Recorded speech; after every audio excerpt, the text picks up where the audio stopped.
गुलड़ा टिड़न था, जड़े से जथो घुरे त गुलड़ा टिड़न था। सुभोजान रंग ॾाढा वणन था, सुभोजान रंग ॾाढा वणन था, सुभोजान रंग ॾाढा वणन था। Morning PTV national, morning PTV national, morning PTV national, morning PTV national.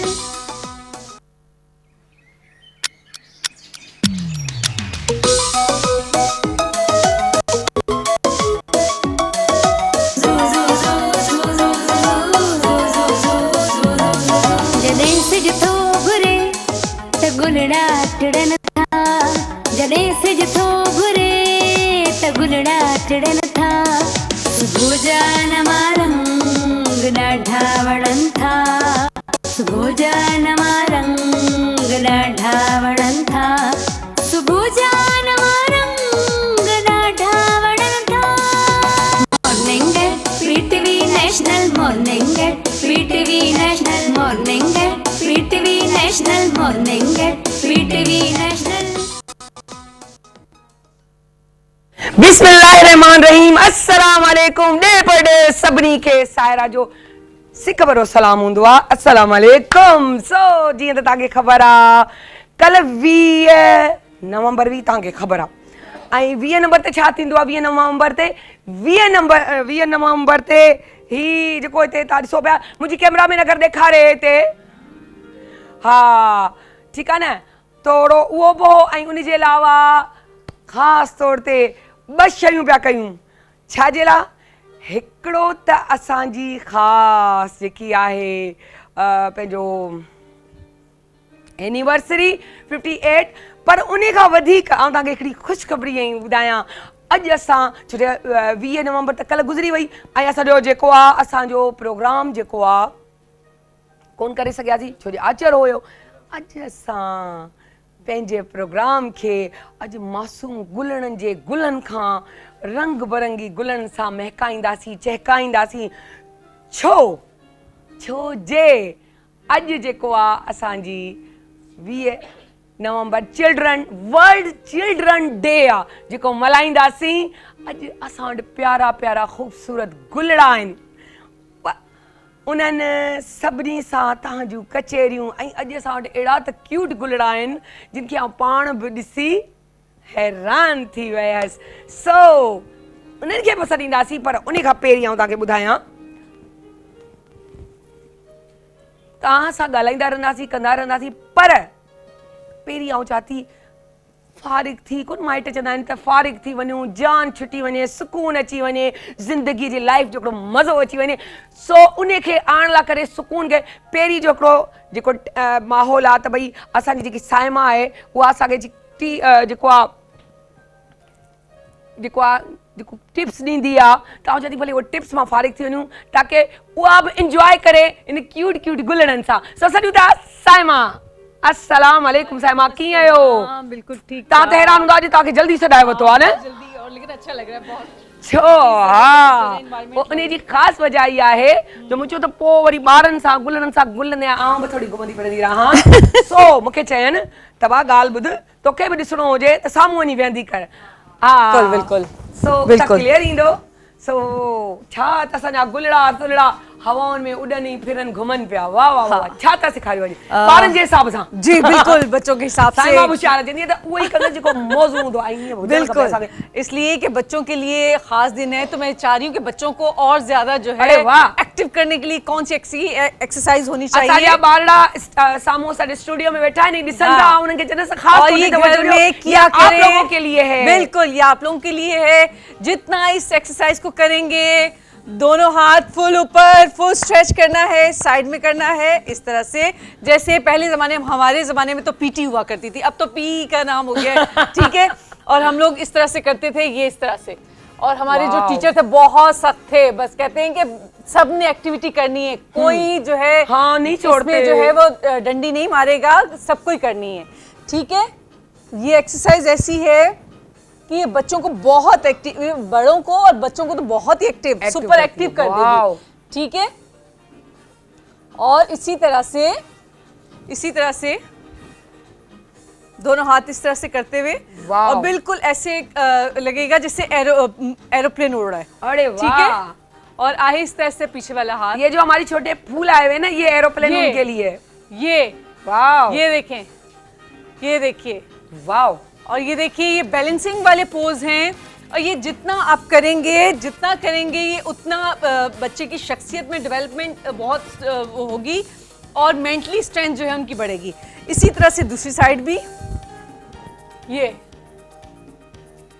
और ये गेम है, गेम की सूरत में अगर पेरेंट्स भी साथ में करें या टीचर्स भी साथ में करें तो ये और ज़्यादा ये अच्छा हो जाएगा। और इसी तरह से बैलेंसिंग वाले पोज जितने ये करेंगे उतने अच्छा है। हाथ दोनों ऐसे भी रख सकते हैं, ऐसे भी रख सकते हैं, ऐसे रखें तो बहुत अच्छा है। क्या है कि फुल बॉडी एक्सरसाइज हो जाएगी बच्चों की। ठीक है, इस तरह से ये बच्चों की एक्टिविटी तो है ही है, और इसके कितने बेनिफिट्स हैं वो जो जब करेंगे तो और ज़्यादा अंदाज़ा होगा। इसी तरह से दूसरी साइड भी ऐसे कर लें, ऐसे कर लें, ऐसे। लेकिन सबसे बेस्ट पोज यही है, ये बैलेंसिंग वाले। और जितना ये अपने, ये मैं सिर्फ सिखाने के लिए नीचे रखा हुआ है, आप इसको यहाँ पे भी रख सकते हैं, अपने पाँव को यहाँ पे भी रख सकते हैं, ऊपर भी रख सकते हैं। जितना आप इजी आप खड़े हो सकते हैं, जिसमें आपकी बॉडी बैलेंस हो सकती है, आप वो वहाँ तक अपने पाँव को रखिएगा। ठीक है, इसी तरह से दोनों हाथ ऐसे फुल टोज पे आ जाइए, टोज पे दोनों हाथ आहिस्ता आहिस्ता साइड में लेके जाइए, और फिर आहिस्ता आहिस्ता वापस लेकर आइए, साइड में लेकर जाइए, वापस लेकर आइए। दोनों हाथ फुल ऊपर, और जितना आप इसको बैलेंस कर सकते हैं बैलेंस कीजिए, फुल टोज में आते हुए इस तरह से, फुल टोज। और इसी तरह से ये ऊपर देखिए, और दूसरी साइड भी इसी तरह से। इसको 30 सेकंड से आपने ये करना है। ठीक है, ये बैलेंसिंग वाले, और स्लोली अप। और ये इतनी ज़बरदस्त ये गेम है कि 2-3 बच्चे हैं अगर घर में, तो उनको ये गेम की सूरत में उनको सिखा सकते हैं कि ये बैलेंसिंग वाले जितने पोजेज हैं, जो ज़्यादा देर तक रुकेगा वो विनर हो जाएगा। तो ये गेम्स की सूरत में बच्चों को करवा सकते हैं। वाओ। हाँ Saima, tip of the day बुधायो। टिप ऑफ द डे ये है कि बच्चों को हर रोज़ स्कूल जो है रूटीन में तो वो बच्चे एक्टिविटी करते हैं, लेकिन मैं कहती हूँ, मैं सजेस्ट करती हूँ, जितने स्कूल हैं, अभी टीचर्स जो है उनसे भी बात करेंगे तो पता चल जाएगा कि बच्चों को दिन में 40 मिनट्स तक एटलीस्ट उनकी फिजिकल एक्टिविटी होनी चाहिए। ठीक है, ये टिप ऑफ द डे है। और रात को सोने के 2 घंटे पहले तक सारी स्क्रीन ऑफ होनी चाहिए, इवन मोबाइल्स हैं, और जितनी जो है वो टीवी वगैरह बच्चे कम देखें। और इसके साथ साथ मैं कहती हूँ कि बच्चे रात को जब सोने लगे तो एक साउंड निकालें। कौन सा साउंड है वो निकालें? केड़ो साउंड बजाए साउंड। हाँ, सो केड़ो बजाए साउंड? साउंड जो है नाक को बंद करके, मुंह को बंद करके, ये वाली आवाज, ये आवाज है जस्ट जो को सुर सिकड़ा। ये वाइब्रेट होगी, पूरी बॉडी वाइब्रेट होती है। तो ये क्या है, बच्चों के लिए एक एक्टिविटी भी है। बच्चों का माइंड बहुत स्ट्रांग होगा इससे, और बच्चों को नींद बहुत अच्छी आएगी, और बड़े भी कर सकते हैं। थैंक यू सो वञू था हिकिड़ी नंढड़ी साई खण। अॼु महिमान बि जाम आहिनि, हफ़्ते जो पहिरियों बि ॾींहुं आहे, सो साई खणंदे था वञूं, ॾाढी वॾी साई खणंदे अचूं था, छो जो ॾाढी ख़ुशि आहियां। आज सॉक्स भी नहीं पहने मैंने।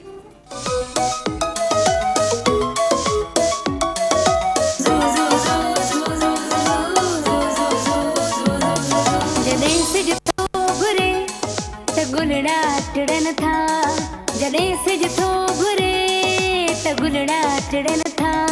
सुबुह जा नवां रंग ॾाढा वणनि था, सुबुह जा नवां रंग ॾाढा वणनि था, सुबुह जा नवां रंग ॾाढा वणनि था। Morning PTV national, morning PTV national, morning PTV national, morning PTV national.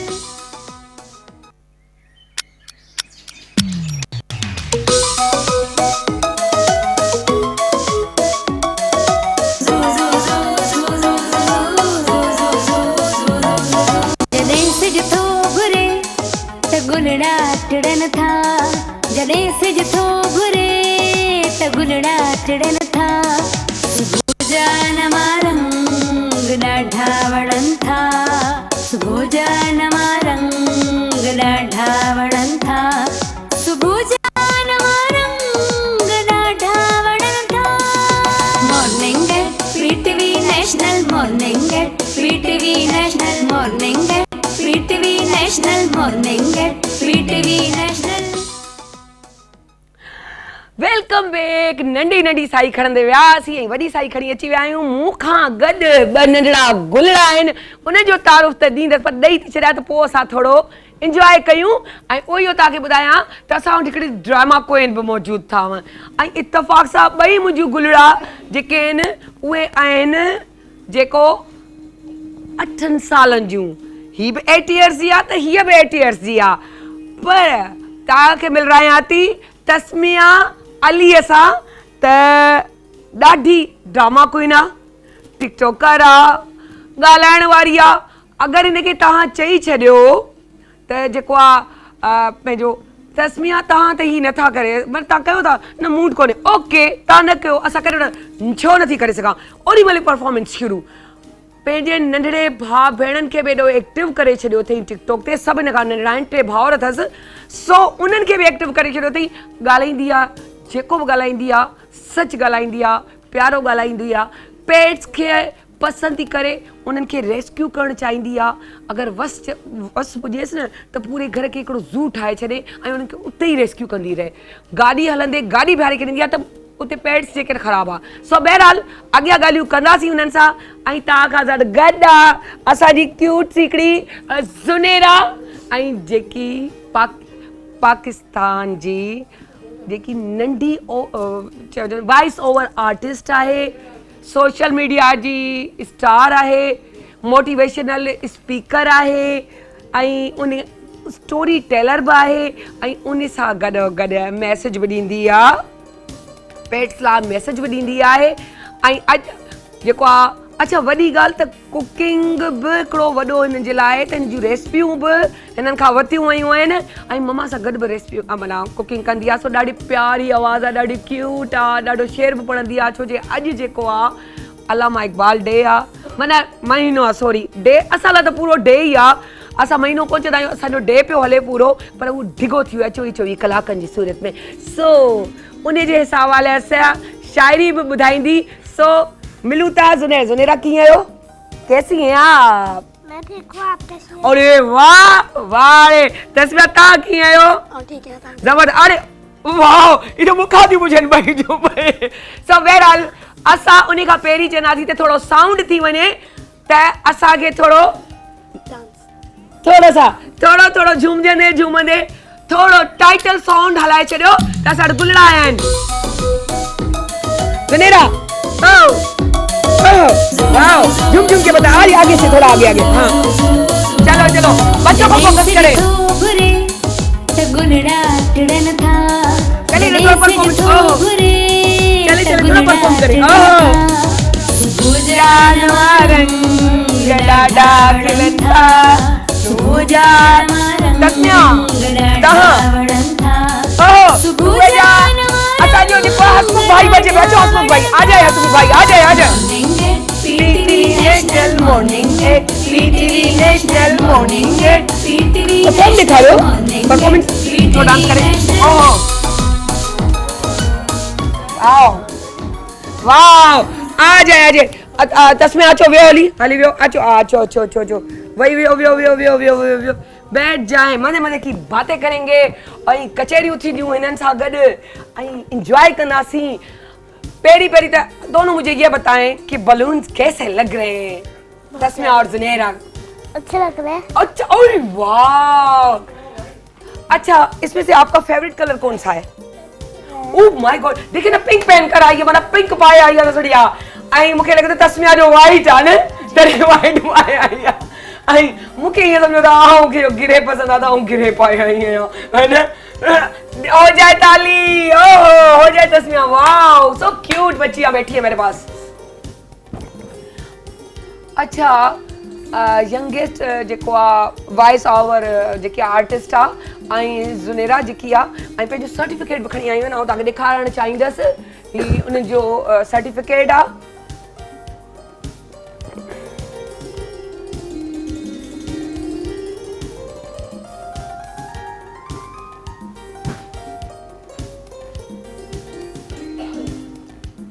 ठीक है सो अच्छा ज़ुनेरा, हम तो कभी सोच भी नहीं सकते थे कि इस तरह कुछ करे। मुझे ये बताएं कि आपने कैसे कर लिया इतना बड़ा बड़े काम। हो मैं तो बड़ी जेलस हो रही हूँ ज़ुनेरा से कि मैं नहीं बनी इस तरह, जिस तरह ज़ुनेरा हमारी इतनी क्यूट वॉइस ओवर स्टोरी भी बताती हैं, उसके अलावा माशाल्लाह सर्टिफिकेट्स भी ले चुकी है। कैसे किया? मम्मा और पापा और भैया ने किया है। मम्मा वालों ने किया है, ज़ुनेरा ने कुछ नहीं किया। ज़ुनेरा ने तो सब कुछ किया। सो असांजी ॾाढी प्यारी ऐं क्यूटी जेको आहे पंहिंजी नंढड़ियूं ऐं तस्मिया खां पुछंदासीं। तस्मिया, तव्हां ॿुधायो तव्हां अचानक कीअं ख़्वाहिश कई त तव्हांखे टिकटॉक ठाहिणा खपनि? मूंखे शुरू खां ई डांसिंग में इंट्रस्ट हो ओ। ऐं टिकटॉक ॾिसी मूंखे अञा थी वियो। पोइ अॼु एॾो तव्हां थोरो कंफ्यूज लॻा पिया, डांस न करे सघिया। जी, आउं नर्वस हुअसि। ओ चिटी आउं नर्वस। तस्मिया नर्वस पहिरियों दफ़ा ॿुधो आहे, वरना हिन जी मदर ऐं फादर था ॿुधाइनि त अल्लाह जी कसम ही एॾी त ख़तरनाक छोकिरी आहे, चङनि भलनि खे टिक पाण सिंधी में चवंदा आहिनि आङुरियुनि ते नचाए, पूरे घर खे नचाए वेठी रहां। पूरी ड्रामा क्वीन आहे, अहिड़ी ड्रामा क्वीन आहे जो मूं हुननि जा जेके टिकटॉक्स ॾिठा ऐं परेशान थी वियसि त हेॾड़ो ॿार हुनजे चइण ते कीअं पियो परफॉर्म करे। पोइ ख़बर पई त हू उन्हनि खे जेको आहे परफॉर्मेंस सेखारींदी रहंदी आहे। उहो जेको पाण कंदी आहे ॿार सिखंदा आहिनि त पोइ सम्झी सघो था त। अच्छा ज़ुनेरा, आपको पेट्स बहुत पसंद है ना? और घर में भी सुना है कि आपके घर में कौन से?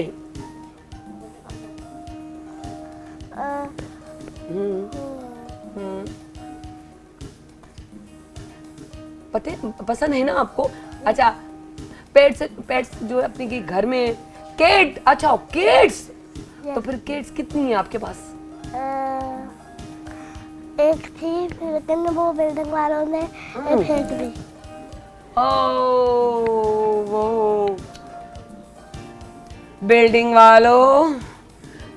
वालों तुम्हें नहीं छोड़ूंगी मैं। मेरी ज़ुनेरा को तंग किया है, मैं आ रही हूँ इस प्रोग्राम के बाद, आपके बाद मैं चल रही हूँ ज़ुनेरा के साथ, है ना? ठीक है ना? डन डन डन डन बाबा ज़ुनेरा सां मुंहिंजो डन थी वियो आहे। आउं उन्हनि खे कोन छॾींदसि। अच्छा पेट्स ते ॻाल्हि आई, जेको आहे असांजी ही नंढड़ी जेको आहे तस्मिया बि वेठी आहे। अच्छा तस्मिया खे बि ॾाढो शौक़ु आहे। तव्हांखे कहिड़ा पेट्स वणंदा आहिनि? मूंखे हर को पेट वणंदो आहे, पर ज़्यादातर जेकी मुंहिंजी दिलि आहे न, कैट्स आहे। हाँ, छोकिरियुनि खे इहा ॻाल्हि मूं नोट कई आहे तो छोकरियों की कैट्स घणी वणंदियूं आहिनि। बिल्लियां बहुत पसंद आती है ना गर्ल्स को, है ना? ये पैरट्स बर्ड्स ये अच्छे नहीं लगते? यस, मुझे भी वो पसंद है भाई। अच्छा रेस्क्यू करना अच्छा लगता है पेट्स को? यस। Oh wow. तस्वीर तहां के आउं तो कार बिहारे चलनी आहे बाबा, हिन कैट खे खणी ॻाल्हि मूं बि ॿुधी आहे ऐं मुंहिंजे ख़्याल सां मूं स्टार्ट में बि चयो हलंदी गाॾीअ खे अचानक ॿुधंदो बाबा यार तस्मिया पहिरीं खां ॿुधायो। ऐं जेको आहे थोरो अॼु लेट बि थी। आउं तव्हांखे मज़े जी ॻाल्हि ॿुधायां, आउं आयसि पे मूं साम्हूं ॾिठो त हीअ कैट्स खां लॻी पई त मूं हीअं निहारियो ऐं ॾिठो। मुंहिंजो छा चई आउं हितां अंदरां किथां थी वञी सघां? मुंहिंजो छो त कैट्स बीठियूं आहिनि। मूं चयो हा चई मूंखे वणे पिया, मूंखे वणनि पियूं न। मूं चयो छॾियो ही कैट्स डोड़नि थियूं कनि पियूं, असांखे ख़बर कोन्हे साफ़ पवंदी आहे। तव्हां उन में हथु विधा, तव्हां प्रोग्राम में आयो? चई हा प्रोग्राम में आई आहियां। त मुंहिंजो प्रोग्राम में आयो त हली प्रोग्राम कयो, पाण कैट्स जे बारे में ॻाल्हाईंदासीं, तॾहिं ई मूंसां गॾु अंदरि आयूं आहिनि। वरना हिननि जो वस पुॼिया त प्रोग्राम जे बजाए ॿाहिरि प्रोग्राम वठी कनि। हाँ अच्छा ज़ुनेरा, हमने सुना है कि आप हमें अच्छा सा कोई शेर भी सुनाएंगी, अल्लामा इकबाल का। क्या सुनाएंगी? होती उस वृक्ष से मौत अच्छी जिस वृक्ष से आती हो पैबास में कोताही। अरे वाह वाह, एडी नंढड़ी एज में, इतनी छोटी सी एज में इतनी बड़ी बड़ी नज़में, वाह। अच्छा, आप लोग कितने भाई बहन हैं? 2। भाई, अच्छा, आप एक भाई हैं और एक बहन? यस। Oh yes. अच्छा, जुनेरा भाई को तंग करती है या भाई जुनेरा को तंग करता है? दोनों एक दूसरे को तंग करते हैं। सियासतदान ये सियासत कंदी बताओ ना। देखो जेको जवाब नहीं तो भाव कंदो आम कंदी पर हिकिड़ी ॻाल्हि आहे साफ़ गोवा कोन थींदी सियासतदान। सो कैसे तंग करती हैं भाई को?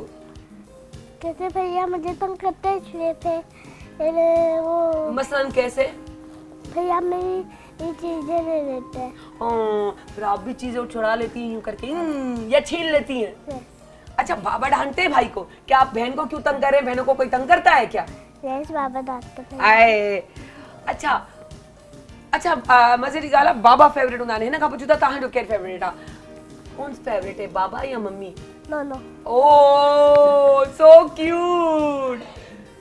अच्छा, वैसे मामा के बस अच्छा दासी थैंक यू, मामा को भी थैंक यू क्योंकि इनके साथ आई हैं और बाबा का भी थैंक यू कि बहुत कोऑपरेट कर रहे हैं।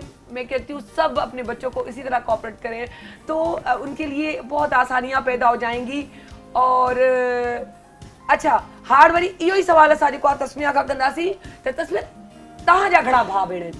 मुंहिंजा 2 भाउर आहियां ऐं इकलौती भेण आहियां, सभिनी में वॾी आहियां। पोइ तव्हां भारी आहियो या हू तव्हां ते भारी? जंग कंहिंसां घणी थींदी आहे? अगरि आउं सच ॿुधायां त आउं नंढी भारी आहियां। यार पक्की आर्टिस्ट ड्रामा क्वीन आहे। जवाब ॿुधो पिया न कहिड़े तरीक़े सां भई रिलैक्स यू नो। तव्हां मुंहिंजे ड्राइंग रूम में वेठा आहियो, तव्हां सम्झो त मुंहिंजूं 2 धीअरूं आहियो, मुंहिंजा गुलड़ा आहियो ऐं जेको आहे अच्छा वरी वॾी ॻाल्हि इहा, अच्छा तव्हां में लड़ाई जेकी आहे जंग कंहिंखां थींदी आहे? तव्हांजी थींदी आहे, तव्हांजे भाउ सां, या तव्हांजो भाउर तव्हां सां कंदा आहिनि? मुंहिंजो जेको मूंखां नंढो भाउ आहे छा नालो आहे हुनजो? मोहम्मद इब्राहिम। मोहम्मद इब्राहिम। इब्राहिम तव्हांजो नालो कोट पई करे। ओके जी। हुननि सां मुंहिंजी वधीक मतिलबु लड़ाई थींदी आहे छो जी हू एनिमल्स जे ख़िलाफ़ आहिनि त नहीं। एनिमल्स के खिलाफ? ये तो जुनेरा भी कहेगी कि एनिमल्स के खिलाफ नहीं होना चाहिए ना। नो। तो आप फिर मैसेज क्या देंगी एनिमल्स के लिए?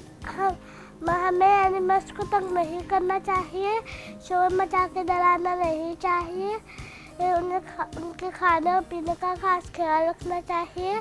अगर वो बीमार हो तो फिर उनका इलाज कराना चाहिए, उनके टाइम से वैक्सीनेशन करानी चाहिए और उनको प्यार करना चाहिए। वाह, अच्छा यार, माशाल्लाह माशाल्लाह। जुनेरा आपने तो मेरा दिल जीत लिया। अभी जुनेरा के मैं साथ जाऊंगी, पहले बिल्डिंग वालों से लड़ूंगी, फिर मैं जुनेरा को अपने घर ले जाऊंगी, है ना जुनेरा? आप मेरे साथ चलेंगी ना? हाँ, मैं अभी आपके लिए किसी को कह रही थी भाई मैं जो है जुनेरा जिला चेयर जो बंदोबस्त करो, है ना? ऐसे कहा था ना चेयर का बंदोबस्त। मैं गुस्सा कर रही थी उन पे, कैसे चीख रही थी। आप लोग जुनेरा के लिए चेयर क्यों नहीं जल्दी लाए, है ना? देखा, देखो, फिर मैंने कहा चलो क्या बात है, मैं उनके लिए पिंक सोफा कर लेती हूँ। फ्रेंड बन गई हूँ जुनेरा की जी। तस्मिया तव्हांखे कीअं लॻो जुनेरा सां वई? इलाही इम्प्रेस थियो जुनेरा है ना? इम्प्रेस एतिरी थियो घणी न? करे, तस्मिया वाकई इम्प्रेस्ड करे ही पई न। त माशाल्लाह केॾा कम थी करे, केॾी क्यूट आहे। पोइ तव्हांजी दिलि चवे थी त तव्हांखे बि ईअं कुझु करणु खपे? जी, ऐं मूं ॿुधो आहे त जुनेरा गाना ॻाईंदी आहे। ओए ओए ओए, जुनेरा गाना सुनाएगी, जुनेरा गाना सुनाएगी तो है ना? क्या सुनाएगी? मिली नगमा? यस, ओके, डन।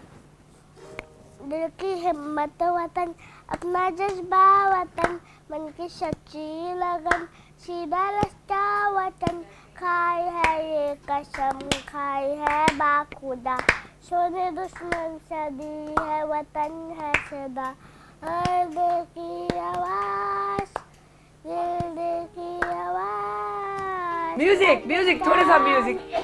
जिंदाबाद पाकिस्तान जिंदाबाद, पाकिस्तान जीवे। अच्छा जुनेरा जीवे जीवे आता है? चलो सब गाते, सारे गाते, तीनों के तीनों। जीवे जीवे जीवे पाकिस्तान, पाकिस्तान पाकिस्तान, जीवे पाकिस्तान, पाकिस्तान पाकिस्तान, जीवे पाकिस्तान, जीवे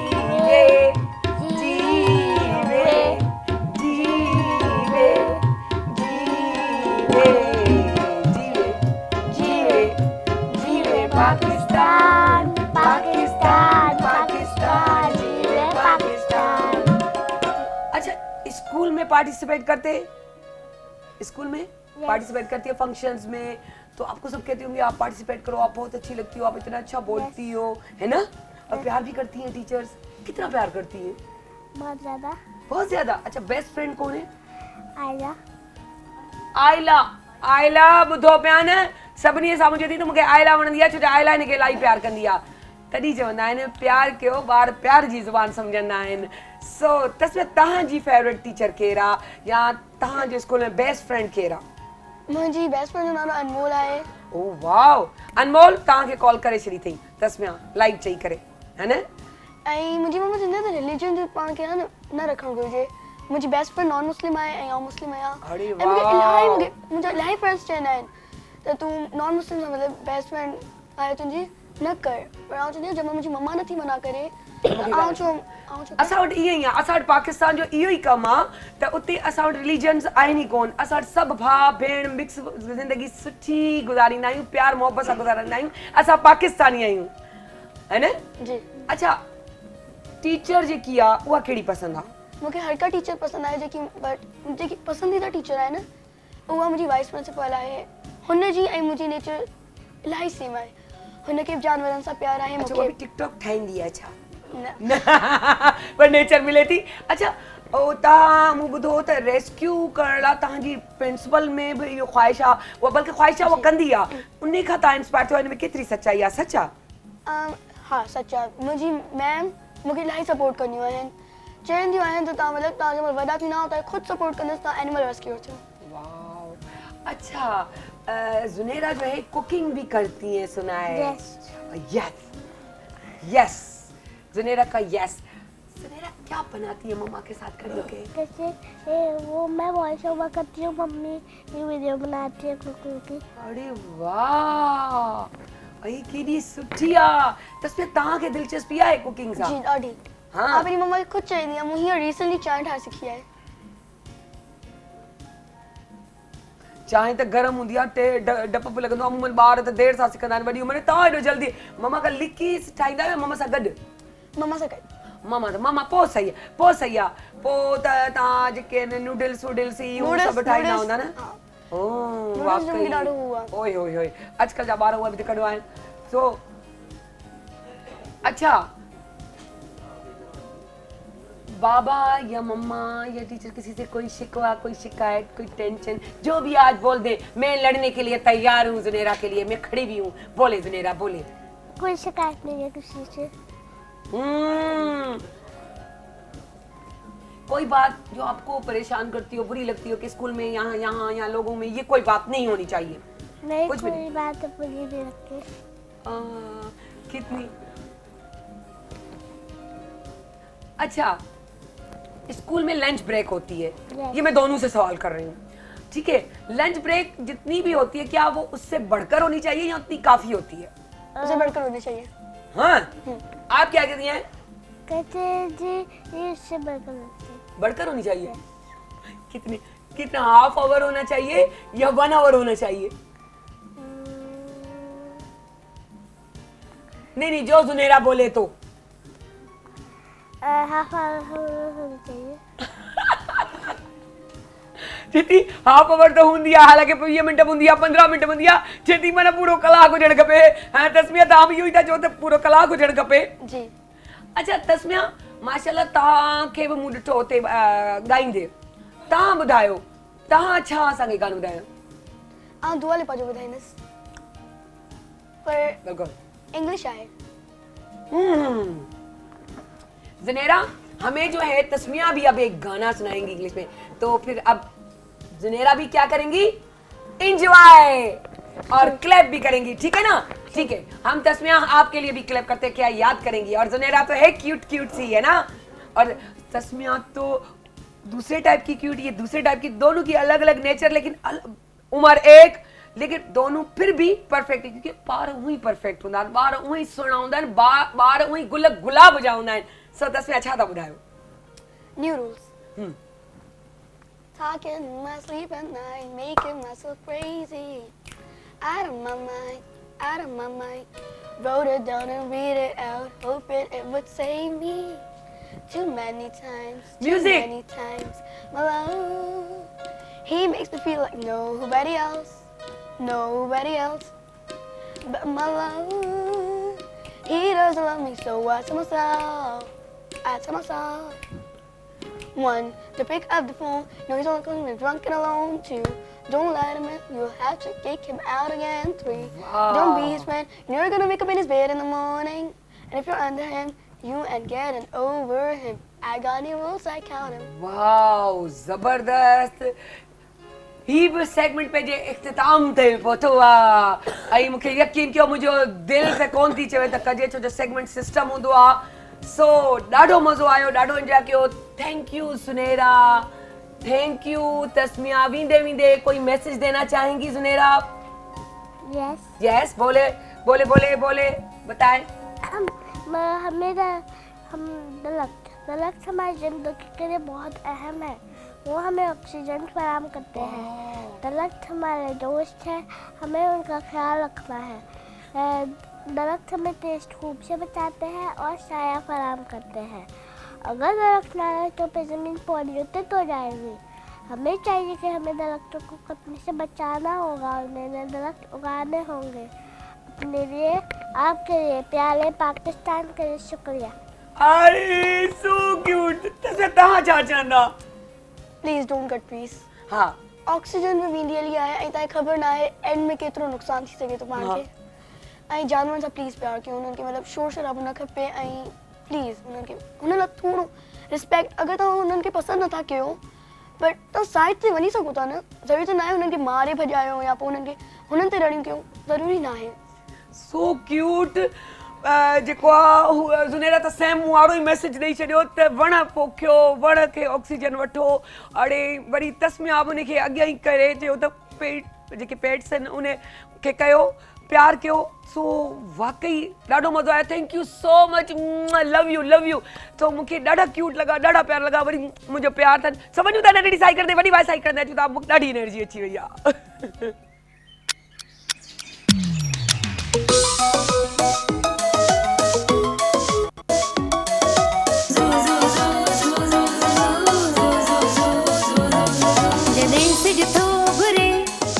गुलड़ा टिड़न था जॾहिं सिज थो घुरे त गुलड़ा टिड़न था सुबुह जा नवा रंग ॾाढा वणनि था सुबुह जा नवा रंग ॾाढा वणनि था सुबुह जा नवा रंग ॾाढा वणनि था morning PTV national morning PTV national morning PTV national morning PTV national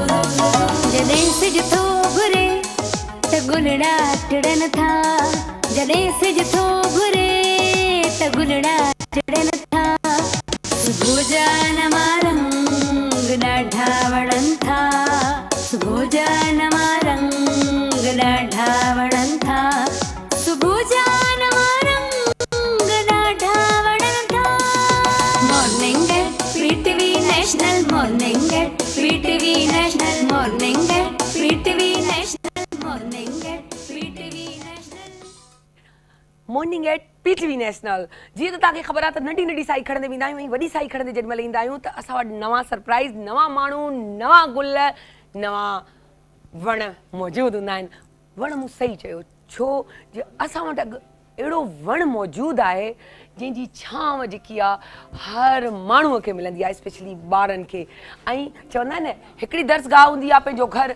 ॿियो दर्सगाह हूंदो आहे पंहिंजे स्कूल उहा दर्सगाह उहो वणु अॼु असांजे स्टूडियो में मौजूदु आहिनि जी 22 साल गुज़री विया आहिनि उन्हनि खे ॿारनि जे मथां छप्पर छाया कंदे ऐं उन खां पोइ ॿाहिरां पढ़ी आयूं आहिनि माशाअल्लाह सां ऐं उन जे अलावा हिकु जेको आहे ॿार मूं तव्हांखे ॿुधाए छॾियो त 22 साल जो तजुर्बो अथनि ऐं हा उन जे अलावा बि जेको आहे ॿारनि खे रोज़ बरोज़ नयूं ॻाल्हियूं, नयूं टेक्निक्स, नया जेको आहे इम्प्लीमेंट जेके चइजनि उहे कंदियूं रहंदियूं आहिनि ऐं ॿार हिननि सां ॾाढा कंफर्ट हूंदा आहिनि। छाजे लाइ? जो ही ॾाढियूं स्ट्रिक्ट वारी जेकी प्रिंसिपल हूंदियूं आहिनि, क्या छा पिया कयो, केॾां विया, ईअं न आहे। प्यार सां, मोहबत सां, नंढा वॾा सभु ॿार हिन प्रिंसिपल जी तारीफ़ कंदा आहिनि। इहो पर्सनली मूं पाण बि नोट कयो आहे, छो जो इतफ़ाक़ सां मुंहिंजो के दोस्त जे ज़रिया सुञाणण वारा हुते वञनि था ऐं मूंखे उन्हनि जे ॿार लाइ वञिणो पियो त मूंखे ख़बर पई त यार हिन जी प्रिंसिपल जी ॾाढी तारीफ़ आहे। सो मिलूं था अनीला सलमान खां। अस्सलाम वालेकुम अनीला, कैसी हैं आप? अल्हम्दुलिल्लाह बिल्कुल ठीक। बड़ा प्यारा सा कलर पहन के आई हैं और इत्तेफाक से फिरोजी और ब्राउन कलर मेरी पसंद है, बहुत ही सूट भी कर रहा है। वो जो लेडीज जेलसी होती है, ओए कितना प्यारा पहना हुआ है, मैं भी पहनूंगी। अच्छा, कल जो था वर्ल्ड चिल्ड्रन डे था, हमारी लाजमी बात है ट्रांसमिशन जो है मंडे टू थर्सडे होती है, तो आपने वो बच्चों को वहाँ पार्टिसिपेट करवाया, कोई प्रोग्राम्स वगैरह स्कूल में? तो हाँ जी, वो करवाया है ना? जी, हमने टेक्नोविज हमारा एक हर साल प्रोग्राम होता है जिसके अंदर बच्चे साइंस के प्रोजेक्ट्स बनाते हैं और कुछ चीज़ों को रिसाइकल करते हैं। तो हम लोगों का वो प्रोग्राम था और उसके अंदर हमने बाकी स्कूल्स को भी दावत दी थी, वो भी अपने प्रोजेक्ट्स लेकर आए थे। फिर हमने बेस्ट आइडिया का अवार्ड रखा अलग और बेस्ट प्रोजेक्ट का अलग, और इसी तरह फिर रनर्स अप, ताकि ज़्यादा बच्चों को रिवॉर्ड मिल सके, ज़्यादा बच्चों की हौसला अफजाई भी आए। एग्जैक्टली, तो बहुत इंजॉय किया बच्चों ने। केॾी न त सुठी ॻाल्हि आहे, इहे शयूं स्कूलनि खे करणु खपे, छो जो माशाअल्लाह सां एतिरे सालनि खां जेको आहे हिकु निजी स्कूल सां वाबस्ता आहिनि ऐं मतिलबु फर्स्ट स्टैंडर्ड खां वठी जेको आहे 1 क्लास खां, बल्कि ईअं जो त केजी नर्सरी खां वठी उन्हनि खे संभालण जी वॾी रिस्पॉन्सिबिलिटी हूंदी आहे, एॾो आसान न हूंदो आहे, वरी उन्हनि खे ओॾे प्यार सां पार कराइण बि हिकिड़ी क्वालिटी हूंदी आहे। इतने साल हुए माशाल्लाह से आप इस काम को सर अंजाम दे रही हैं। अच्छा, एक पैशन था कि मुझे ये करना है, कि हाथ साथी के भाई मैं टीचर बन गई तो फिर मैंने कहा नहीं, अब मुझे ये अपना पैशन बना देना चाहिए? जी, जब हम कॉलेज में थे, मैं और मेरी कुछ फ्रेंड्स, तो हम लोग बहुत ज़्यादा एक्टिव थे। तो जिस दिन हमारा लास्ट डे था, ग्रेजुएशन हो रही थी, तो हमने सोचा कि घर पे तो नहीं बैठना, तो हमारे कॉलेज की बैक साइड पे एक स्कूल था, हम सातों सहेलियाँ उस स्कूल में चले गए और हम सातों को रख लिया उन्होंने टीचर। उसके बाद वो सब के सब बच्चे हमारे ऐसे इर्द गिर्द हो गए, because we were full of life, तो वो बच्चों में भी वही पॉजिटिविटी ट्रांसफ़र होती थी। तो वो प्रिंसिपल भी हमारी गर्विदा और बच्चे भी, और हम सातों ने उस स्कूल को उठाया। At that time I realised कि आई एम अ टीचर। तो फिर उसके बाद फ़ौजी से शादी हो गई, तो जगह जगह ट्रांसफ़र्स में मैंने APSS में शुरू किया, और उसके बाद फिर देन आई रियलाइज्ड कि दिस इज़ नॉट इनफ। तो फिर मैंने एक प्राइवेट स्कूल को ऑप्ट किया, क्योंकि लीडरशिप का स्किल था। ऑटोमेटिकली टीचर्स को ट्रेन करने के लिए वो हम लोग एक बार मुल्क से बाहर पोस्ट हुए, तो मैंने वो भी ट्रेनिंग ले ली टीचर्स को ट्रेन करने की। तो फिर आहिस्ता आहिस्ता स्किल बढ़ता गया, और उसके बाद उसके ज़ाहिर है कि मज़ा आने लगा, टीचर्स को ट्रेन करने लगी। तो फिर टीचिंग से हटके ट्रेनर, उसके बाद फिर प्रिंसिपल बन गई। और now I what I can understand is कि मुझे एक बच्चे की रिक्वायरमेंट्स भी पता हैं और एक टीचर में क्या कमी है वो भी पता है। तो फिर उन दोनों को आगे चलाते चलाते 22 साल गुजर गए, पता ही नहीं चला किस तरह पंहिंजे पैशन में या पंहिंजे जेके इंजॉय कंदड़ जेकी बि शइ हूंदी आहे उन में वाकई टाइम जी ख़बर कोन पवंदी आहे। पर इहा असांखे ख़बर न हुई त APS भी ज्वाइन कयल हुन, ऐं वाकई अमूमन मैंने नोट किया है कि हमारे जो भी हमारी फौज है माशाल्लाह उनकी सब वाइफ तकरीबन जॉब करती हैं, और वो भी टीचिंग के शोबे से वाबस्ता होती है। ये चीज़ क्योंकि यही एक ऐसा या डॉक्टर या टीचर पॉसिबल यही है, बिकॉज पोस्टिंग्स होती हैं जब पन्नू अकील जैसी जगह पे अगर पोस्टिंग आ गई, तो या आप डॉक्टर हैं तो काम कर सकते हैं हॉस्पिटल में, या टीचर हैं तो स्कूल में। इसके अलावा तो कोई औरत वहाँ काम करना नहीं कर सकती। तो इसलिए छोटे स्टेशन के ऊपर ये 2 प्रोफेशंस जो हैं ये चल सकते हैं। बड़ा एक्टिव भी बंदा रहता है, एक्टिव भी रहता है, और लाजमी बात है हस्बैंड भी वहाँ एक लाजमी, आप कहीं पोस्ट हो जाते हो तो वो अकेले बैठने से डिप्रेशन। मैंने तो कितने आर्मी ऑफिसर्स की बीवियों को घरों से निकाल के स्कूल लेके गई, टीचर बनो कि, तो हाँ कि यार तुम क्यों बैठी हो, तुम लोग भी बाहर निकलो। बहुत आज मेरी वजह से बहुत सारे लोग हैं जो कि अब वो हेडशिप में आ चुकी हैं, जिनको मैंने घरों से निकाला कि लेट्स टीच। अच्छा, एक चीज़ मैंने नोट किया है कि जो हमारे छोटे जो स्कूल्स होते हैं उसमें देखा है कि एक रट्टा लगता है। अच्छा, शौक तो बहुत होता है पढ़ने का, लेकिन वो बोलते तो हैं कि इंग्लिश मीडियम है, फलां है फलां, लेकिन वो चीज़, वो क्वालिटी नजर नहीं आती। जबकि आप अगर पढ़ाना चाहे तो छोटे से स्कूल में भी पढ़ा सकते हैं। तो आप उसके बारे में क्या कहेंगे? ये एक डिलेमा है जी, ये एक बड़ी sad part of, but it is a reality.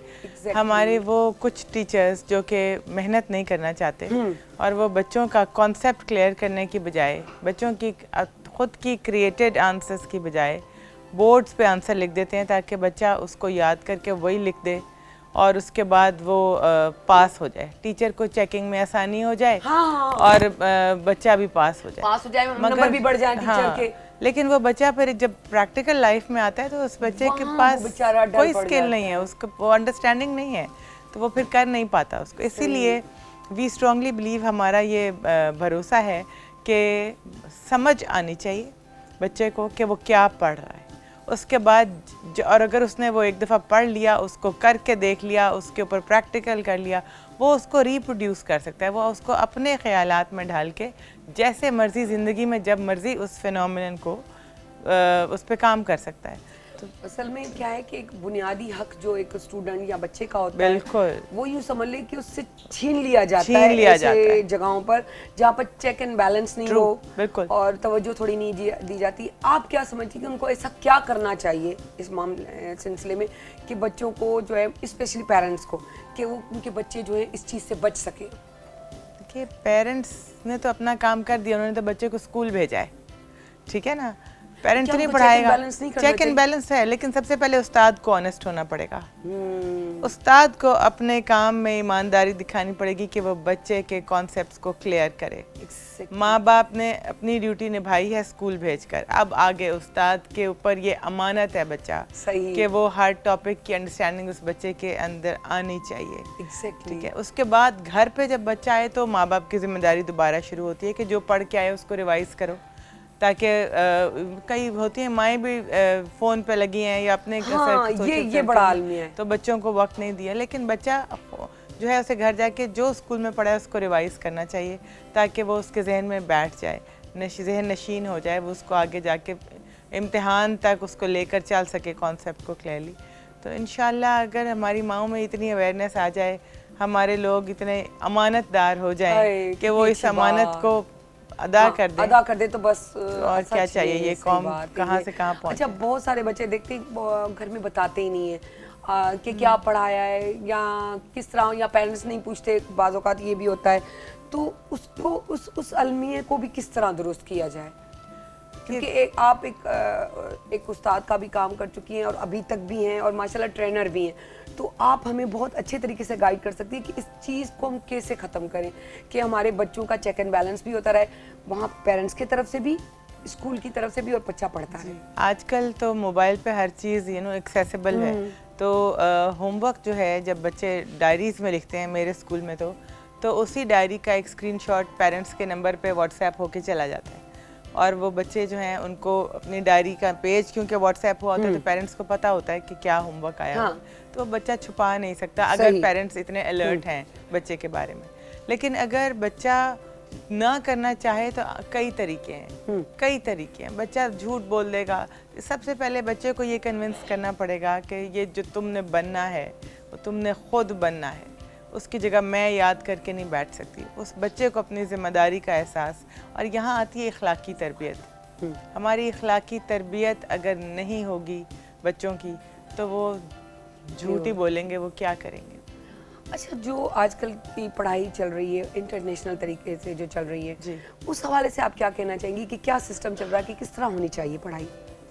देखिए, पाकिस्तान में कैम्ब्रिज का बोर्ड भी चलता है, एडिक्सल भी चलता है, ऑक्सफोर्ड भी चलता है और अमेरिकन इंटरनेशनल बैकलॉरेट भी चलता है, अलग-अलग। IB जी। तो डिफरेंट किस्म के बोर्ड्स हैं यूनिवर्सिटीज़ के जिनके ऊपर तालीम दी जा रही है पाकिस्तान में, और आई बिलीव के हम अपने बच्चों को महरूम क्यों करें जब इतने अच्छे दुनिया में प्लेटफॉर्म्स अवेलेबल हैं, तो हमें अपने बच्चों को वो देने चाहिए। और हमारे बच्चे किसी से पीछे नहीं है। कैन यू इमेजिन के ये जो कैम्ब्रिज के हमारे, आज मैंने यहाँ से बल्कि अवार्ड सेरेमनी में जाना है, टॉप इन द वर्ल्ड है हमारी बच्ची एक। तो जब कैम्ब्रिज के प्लेटफॉर्म पे इंग्लिश में पाकिस्तान का बच्चा टॉप करे तो आप सोचें, कैम्ब्रिज एक बरतानिया का बोर्ड है, यूनिवर्सिटी है, उनका बच्चा जो कि सोचता भी इंग्लिश में है, जिसकी मदर टंग है, मादरी ज़बान है इंग्लिश, टॉप पाकिस्तान से बच्चा करे। इसका मतलब ये है कि हमारे बच्चे में बहुत पोटेंशियल है, हमारा बच्चा बहुत मेहनती है, लेकिन सिर्फ और सिर्फ प्लेटफॉर्म्स हम अपने बच्चों को देते नहीं हैं तो वो कुछ आगे बढ़ नहीं पाते। एक्स्ट्रा करिकुलर एक्टिविटीज़ में आगे लाना चाहिए बच्चों को। वहाँ हमने फीसें रख दी हैं, तो हमारे बच्चों के हकूक जो हैं वो गसब हो जाते हैं, क्योंकि वो तालीम की भी फीस दें, फिर उन्होंने अगर कोई एक्स्ट्रा करिकुलर करना है उसकी भी फीस दें, वो उसके बाद उन्होंने अगर कोई नई चीज़ सीखनी है तो उसकी अलग, हर चीज़ बिजनेस बना के रखती है। तो उस चीज़ से थोड़ा ये छोटी छोटी रुकावटें हैं जो हमारे बच्चे। केॾी सुठी ॻाल्हि कई आहे, असां पेरेंट्स ला ये ॿुधी करे ॾाढो ख़ुशि थींदा हुआ अॼु अनिला खां, त अनिला कसम सां तव्हां इंटरव्यू ॾींदा रहंदा कयो, दिलि जी ॻाल्हि करियो, ईअं दिलि ते लॻी वई आहे, आहे त बाक़ी थोड़ी फीस घटि कयो, ख़ुदा जे वास्ते सभु ॿार पढ़ी पवंदा। सो ईअं। अच्छा, आप इतना टची हैं लाजमी बच्चों के साथ, माशाल्लाह एक टाइम गुजरा है, आपने उस वक्त के भी बच्चे देखे आज से वही सेम कह दें कि 22 साल पहले या 15 साल पहले या फिर 10 साल पहले, 8 साल, अब इस तरह करते करते आज के क्या डिफरेंस है, आप क्या फील करते हैं, उनके मसले क्या हैं या उनमें नेचर में क्या चेंजिंग्स आई हैं? देखिए, एक तो जो सोशल मीडिया, इंटरनेट और गैजेट्स ने हमारे बच्चों में जो अवेयरनेस पैदा की है, और फिर कोविड की वजह से जो लीप हमें टेक्नोलॉजी में मिल गया 5-7 साल का, जिसकी वजह से बच्चा टाइम से बहुत पहले मैच्योर हो गया, और उसका जो एक्सपोजर है वो ऐसा है कि उसे संभालना हमारे लिए मुश्किल हो गया। तो हम लोगों को और पेरेंट्स को और टीचर्स को बहुत ज़्यादा सोच समझ के अपने बच्चे को एक डायरेक्टेड वे में, ताकि बच्चा बिगड़े भी नहीं और वो किसी से पीछे भी नहीं रह जाए, उसके लिए उनको एक बड़े डायरेक्टेड वे में हमें लेकर चलना पड़ता है। और अगर हम ऐसा नहीं करेंगे तो आपके बच्चे के पास सोशल मीडिया पे इतना कुछ है कि वो तालीम से दूर कटता चला जाएगा। पहले ज़माने में जब मोबाइल्स नहीं थे बच्चों के पास और एक बड़ा सा स्क्रीन वाला कंप्यूटर पड़ा होता था, और उनके पास कोई अटारी गेम शायद होती थी जो घंटा एक मिलता था खेलने के लिए, उस वक्त बच्चों की एजुकेशन वो थी कि आज हमारी मेन स्ट्रीम के अंदर बाहर की और यहाँ की यूनिवर्सिटीज़ के बड़े बड़े स्कॉलर्स बैठे हैं। मगर आज का जो बच्चा है उसने पबजी खेलना है, उसने प्ले स्टेशन पर 4 घंटे खेलना है, वो उसके पास मोबाइल पर इतनी ऐप्स हैं कि उसने उन सब ऐप्स को 10-10 मिनट देने हैं, तो उसके तो गए 10 घंटे हर तरह। एग्जैक्टली। तो आप उस बच्चे को किस तरह से वापस एजुकेशन की तरफ, यस इसके फ़ायदे भी हैं, उसके अंदर वो बच्चा जो है सीख रहा है, अपनी रिसर्च जो उसने 10 घंटे में करनी थी 10 मिनट में कर रहा है, बहुत सारे प्लस पॉइंट्स भी हैं, लेकिन बहुत डायरेक्ट करना पड़ता है आप बच्चे को, बहुत ज़्यादा उसको सुपरवाइज करना पड़ता है कि वो कहीं ट्रैक से उतर ना जाए। एग्जैक्टली, हमारा काम बढ़ गया है। अच्छा, एक बेस्ट स्टूडेंट बनने के लिए बच्चे को क्या फॉलो करना चाहिए? फर्स्ट ऑफ ऑल तो उसका विजन बड़ा क्लियर होना चाहिए, what does he want in the life, क्या करेगा। और अगर विजन क्लियर है तो फिर जैसे मैंने आपसे कहा है कि अपना एक सेट टाइम टेबल, पेरेंट्स को भी चाहिए रोज़ की शादियां बरातें सालगिरह कम करें, बच्चे को स्पेस दें कि वो पढ़ सके। हम कहते हैं जी बच्चा रूड है, घर पे गेस्ट आए तो बच्चा मिलने नहीं आया, मैं बच्चे की तरफ से बात करूँगी। अगर उस बच्चे के पास असाइनमेंट्स हैं करने को तो वो ड्राइंग रूम में बैठ के क्या करेगा? हाँ, सलाम करने जाना चाहिए, ये हमारी अखलाकी इक़दार है, लेकिन अगर उसको उसकी पढ़ाई के टाइम पर डिस्टर्ब ना करें तो वो ज़्यादा बेहतर होगा, क्योंकि बच्चे को भी पता है कि उसके पीक आवर्स कौन से हैं जब उसकी बॉडी अच्छा रिस्पॉन्ड करती है, माइंड अच्छा रिस्पॉन्ड करता है, उसने कब पढ़ना है। He understands, she understands the body language. उस टाइम पे उसको मत छेड़ें, पढ़ने दें। हाँ, अगर उसका मूड बन गया जब वो ब्रेक ले रहा है तो वो जो मर्जी करे, फिर वो खेले, आपसे बात करे, जो भी करे। तो हमें आज के बच्चे को अंडरस्टैंड करना पड़ेगा। ये वो वाले बच्चे नहीं है अब के माँ बाप बताएं कि अब तुम्हारे लिए ये वक्त है, अब ये करो। नहीं, आप उसको फ्री हैंड छोड़ें। अच्छा, पहले ये होता था कि मैं अपना भी अगर कहूँ तो एक ड्रामा या कोई गाना चल रहा है और मैं पढ़ती थी और जाके पेपर दे आती थी, फिर बीच में ये आ गया कि नहीं टीवी मत देखो, ये मत करो, ऐसे नहीं करो, ये खेलना नहीं है, एग्जाम्स हैं, फला एग्जाम्स हैं, लेकिन उसके सर पे एक टोकरी की तरह कुछ रख ना दे, कोई कहते ना बम रखा हुआ हो, वो मत करें। क्या आप उसको करें? आपको जो है पोजीशन लेनी है, आपको नंबर 1 आना है, आप सबसे ज्यादा खूबसूरत लगो, आप सबसे ज्यादा अच्छे लगो, नहीं, ये बच्चे नहीं, suppress हो उसका जाते हैं। कॉन्सेप्ट क्लियर हो। और जब कॉन्सेप्ट क्लियर होगा, उसकी पढ़ाई में दिलचस्पी होगी, तो बहुत से ऐसे जिसने बल्ब बनाया, जिसने जहाज बनाया, वो कौन से आलम फाजिल थे, लेकिन उनको तो बहुत सौ को ऐसा था कि स्कूल से निकाला गया था, रिस्टिकेट कर दिया गया था, लेकिन उसके बावजूद भी आपने देखा कि आज माशाल्लाह अल्लाह ने उनका नाम दिया है। तो आप बच्चों को फ्री हैंड छोड़े, जो उनका दिल करता है, जैसा उनका दिल करता है उनको करने देते, तो वो कामयाबी खुद ही जो है पालेंगे। लेकिन हम जो प्रेशराइज करते हैं ना, वो चीज़ बहुत बुरी होती है। प्रेशराइज देखिए, 2 तरह के बच्चे होते हैं। एक वो होते हैं जिनको पुश करना पड़ता है वो पेरेंट्स, पता चलता है कि हाँ। कितने हद तक पुश करना जी, चाहिए। लेकिन वैसे सप्रेस नहीं करना चाहिए, एग्जाम को फोबिया नहीं बनाना चाहिए। Exactly, और phobia। बल्कि अब तो व्हाट आई बिलीव, और बहुत सारे और भी एजुकेशनिस्ट ये बिलीव करते हैं कि टेस्ट्स का डर बच्चे के अंदर बैठना ही नहीं चाहिए। वो बच्चा कैसे एक कॉन्फिडेंट इंसान बनेगा जिसको आप डरा रहे हैं? कोई भी डर, किसी भी किस्म का डर, उसके इमोशंस में, उसके ग्रोइंग में, उसकी ब्रॉटअप में कोई डर का एलिमेंट नहीं होना चाहिए। वो उसको हमें अपने लिए, वो हमारी फाउंडेशन है, बड़े होके उसने इस मुल्क को चलाना है, हम उसके अंदर कोई भी डर क्यों बिठाएं? तो इसलिए बच्चों को बड़ा इजी गोइंग रखें, और बच्चे समझदार हैं आज के, बहुत स्मार्ट माशाल्लाह। बच्चे हैं आज कोई के। भी बात करें, हमें सोचना पड़ता था, वो डायरेक्ट मोबाइल पे आ जाएंगे और आपको सारी चीजें निकाल के दे बिल्कुल देंगे। देते। अच्छा मैम, एक सवाल मुझे और भी क्लियर करना था। अच्छा, हमारे यहाँ जब ये कोरोना आया तो मोबाइल से कनेक्ट हो गए। मैंने देखा है ये नेगेटिविटी भी है, पॉजिटिविटी भी है। पॉजिटिविटी ये है कि आपको घर बैठे एक सहूलत मिल गई। हाँ जी। नेगेटिविटी ये है कि आपका मोबाइल का इस्तेमाल और डबल हो गया। वैसे ही बच्चे सोशल मीडिया पे होते हैं, अब ये पढ़ाई के बहाने से कि हर चीज मोबाइल पे देख के लिखी जा रही है, जो कि उनकी नजरों को screen खराब time करे, स्क्रीन हर टाइम 20 बहुत ज्यादा मिनट बढ़ के गया बाद है। break तो होना ये आप इसको कितना अच्छा या गलत समझती है? देखिए, जब हमने भी ऑनलाइन क्लासेस कंडक्ट करवाई थी तो हम हर 20 मिनट्स के बाद 5 to 10 मिनट्स की ब्रेक दे देते थे, क्योंकि बच्चे के लिए स्क्रीन 20 मिनट से ज़्यादा डेंजरस है, उसके आइज़ के लिए, उसके माइंड के लिए। तो ये बात बच्चों को सबसे पहले पेरेंट्स को चाहिए कि अंडरस्टैंड करवाएं कि स्क्रीन के ऊपर से थोड़ी देर बाद आप इधर उधर देखें, आप अपनी सीट से उठें, आप बेशक बाहर निकलें, पौधों को देखें, ग्रीनरी देखें। That is for the health of your आइज़, कि आप उसको अपने फोकस को थोड़ा सा चेंज करें आइज़ के। बाकी जो आप बात करिए कि बच्चों ने मोबाइल का यूज़ बढ़ गया है, हाँ बढ़ गया है, लेकिन ये अब एक नीड और नेसेसिटी बन चुकी है। इससे अब हम रह नहीं सकते। नहीं हम- रह सकते, exactly। तो वो ये है कि मोबाइल की जगह टैब पकड़ लें, अगर उनका उस पर काम है, उनकी असाइनमेंट है तो। थोड़ा बड़ी हो अब देखिए, जाएगी वर्चुअल स्क्रीन। यूनिवर्सिटीज भी तो खुल गई हैं ना। हाँ, अब यही बच्चों ने तो चीज़ ऑनलाइन है। पढ़ने, आप लोग ऑनलाइन जॉब भी तो करें ना, तो ये वो चीज फिर बढ़ती जा रही है। बढ़ती जा रही है। तो जो लोग घर बैठ के जॉब कर, आसान हो गया, पजामे में बैठे उठे, मुंह धोया और अपने काम पे बैठ बहुत अच्छी बात कि जेड़ी हालत हो रही हो। So Anila, thank you so much, आप आई और बहुत अच्छा लगा, बहुत इंफॉर्मेटिव जो बातें थी आपने बताई। So thank you so much.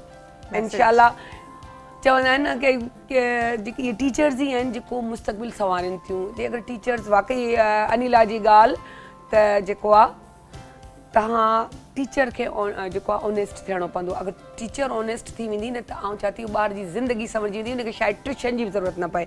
ऐं वॾे स्कूलनि जो इहो ई फ़ाइदो हूंदो आहे त उनखे ट्यूशन घटि थींदी आहे। So thank you so much. एक बच्ची जिसने आज वर्ल्ड में टॉप किया है, अरे वर्ल्ड ट्यूशन नहीं पढ़ी एक दिन। अनिला जी धीअ पूरे वर्ल्ड में टॉप कयो आहे। मां किस मेरे चीज़ में? स्कूल की स्टूडेंट है, और आज अब ये उसके कैम्ब्रिज यूनिवर्सिटी के लर्नर अवार्ड सेरेमनी में मैं यहाँ से जा रही तो हूँ। फिर उनको बुलाना पड़ेगा हमारे प्रोग्राम बिल्कुल में। बुलाइए, बिल्कुल, बहुत ऐसे बच्चों को हम talented बड़ा बच्ची सपोर्ट करते हैं। जिसने एक दिन ट्यूशन नहीं पढ़ी, और सब केडी जबरदस्त टीचर्स ने बात। उसके ऊपर मेहनत की, और वो आज इस इज्जत वाले मकाम पे आई। आए, और माँ कितनी खुश होती बहुत है। खुश हैं, दुआएं देती हैं हमें आके। आए, मेरा thank you सब much। पेरेंट्स को यही पैगाम है कि अपने बच्चों को हमेशा हौसला अफजाई करें उनको कभी रोके मत कि ये इतना पढ़ लिख कर क्या कर लोगी, लड़की हो, ये बात नहीं होनी चाहिए। नहीं होनी दोनों चाहिए। के लिए एक जैसा होना चाहिए, धी हुजे पुट हुजे। और दूसरा, अपने बच्चों को अल्लामा इकबाल जरूर पढ़ाएं, अरे वाह, उसके शायरी को आसान करके उनको जरूर समझाएं। ये आप बाद में रियलाइज करेंगे कि आपने क्या पाया। अरे इसको केडी ये सुठी जरूर करें। गाल, केडी से बहुत जबरदस्त, आपका मैसेज बहुत जबरदस्त था। ऐं थैंक यू था कयूं अनिला तव्हांजो, ऐं तव्हांजी धीउ खे बि ज़रूरु सॾंदासीं, छो जो असांखे अहिड़े टैलेंट खे असां प्रमोट कंदा आहियूं, ऐं पीटीवी जो इहो कमु आहे त हर कुंड कुड़च मां माण्हू कढी था असांखे घर वेठे मिली वई। सो वञूं था नंढड़ी साई कंदे वॾी साई में वापसि था अचूं।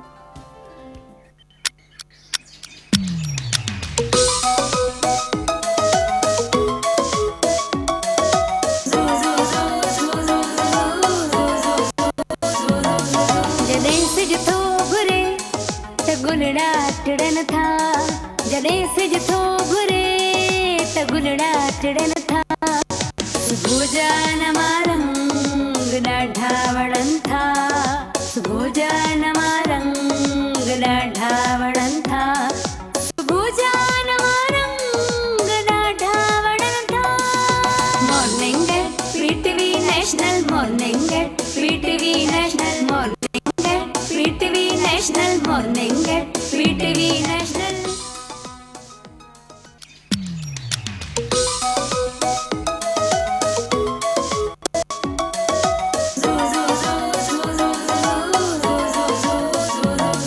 जॾहिं सिज थो घुरे त गुलड़ा टिड़न था जॾहिं सिज थो घुरे त गुलड़ा टिड़न था सुबुह जा नवा रंग ॾाढा वणनि था सुबुह जा नवा रंग ॾाढा वणनि था सुबुह जा नवा रंग ॾाढा वणनि था morning PTV national morning PTV national morning PTV national morning PTV national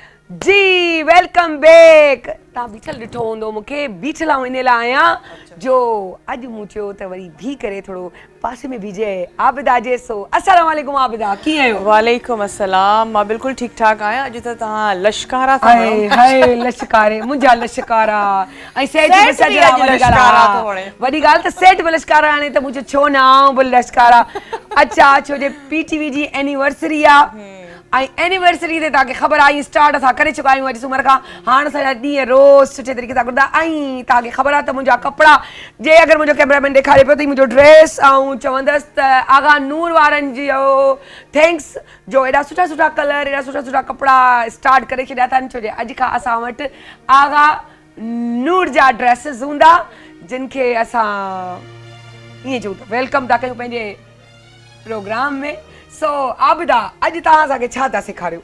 अॼु कॉटेज चीज़ सैंडविचेस आहिनि उहे असां ठाहींदासीं ऐं इहे बि तमामु घणा हेल्दी हूंदा आहिनि उहे ॿार जेके खीर नथा पीअनि उन्हनि जे लाइ तमामु सुठा आहिनि छो त हिन में ढेर सारो असांखे कैल्शियम मिले थो ऐं प्रोटीन त असांखे मिले ई अथो त तमामु घणो हेल्दी बि आहे ऐं उहे वेजिटेरियन माण्हू जेके जंहिंखे चिकन न खपे कंहिं वजह सां नथा खाइनि त उन्हनि जे लाइ बि तमामु सुठो आहे त हो कॉटेज चीज़ जो इस्तेमालु कनि इहे सैंडविचिस तमामु ईज़ी आहिनि वेजिटेबल्स त तव्हां जेतिरी वणेव हिन में शामिलु करे सघो था पर मां इन में छड़ो धाणा थी शामिलु कयां छो त असां डेली बेसिस ते वेजिटेबल्स जो ई इस्तेमालु कंदा आहियूं खोड़ सारो माना जीअं गजर हुजे हिन में बिल्कुलु ऐड करे सघो था हा टमाटे जा स्लाइस शामिलु करे सघो था शिमला मिर्च बि कचो खाइनि बिल्कुलु बिल्कुलु बिल्कुलु त हिन में असां लूणु शामिलु कंदासीं कारा मिर्च ऐड कंदासीं सुठे तरीक़े सां हिन में मिक्स कंदासीं उन खां पोइ कंहिं बि मेयोनीज़ या बटर जी इन करे बि ज़रूरत नाहे त हे तमामु सॉफ्ट आहे चीज़ त तव्हांखे ज़रूरत ई कोन्हे बटर या एॾो सॉफ्ट आहे केचप वचप कुझु कोन पवंदो न केचप बि असां हिन में न विझंदासीं चीज़ जो पंहिंजो टेस्ट हूंदो